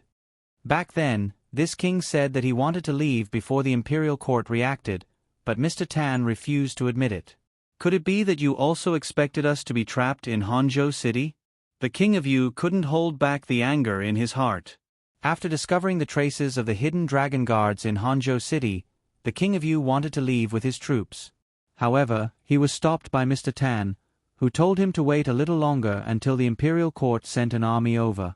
If he hadn't been rescued by Mr. Tan and the others, he would have suspected that Shang Junlin's men were playing with him. Why are you in such a hurry, Your Highness? The imperial court is currently being restrained by the northern desert, so how many people can they spare? Our spies have already scouted the area. There are at most 50,000 troops outside, which is half of our men. If we want to leave, do you think that they can stop us? This king advises you not to look down on Shang Junlin. There are plenty of examples of him winning with fewer troops in the past. Among Shang Junlin's achievements, the one that was talked about the most was how he won with fewer troops. He was the one who defeated the invaders in the Great Huan dynasty in exchange for years of peace. Your Highness, you don't have to worry about it. If we want to succeed, how can we rely on our men? Didn't Your Highness send a message to your men? When they arrive, the show will officially begin. Shang Junyue's eyes flickered. Mr. Tan is right. This king was too anxious. I'm only worried that the citizens of Hangzhou City will be unhappy if we are trapped for too long. Until now, Shang Junyue still had no idea how many trump cards these people had. They might seem to be helping him, but their motives weren't that pure.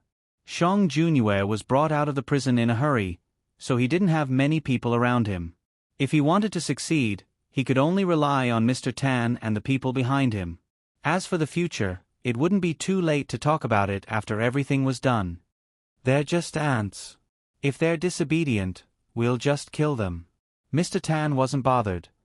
You're tuning in to the Narrate and Escape YouTube channel. Don't forget to subscribe and join us on this journey to catch the most captivating stories.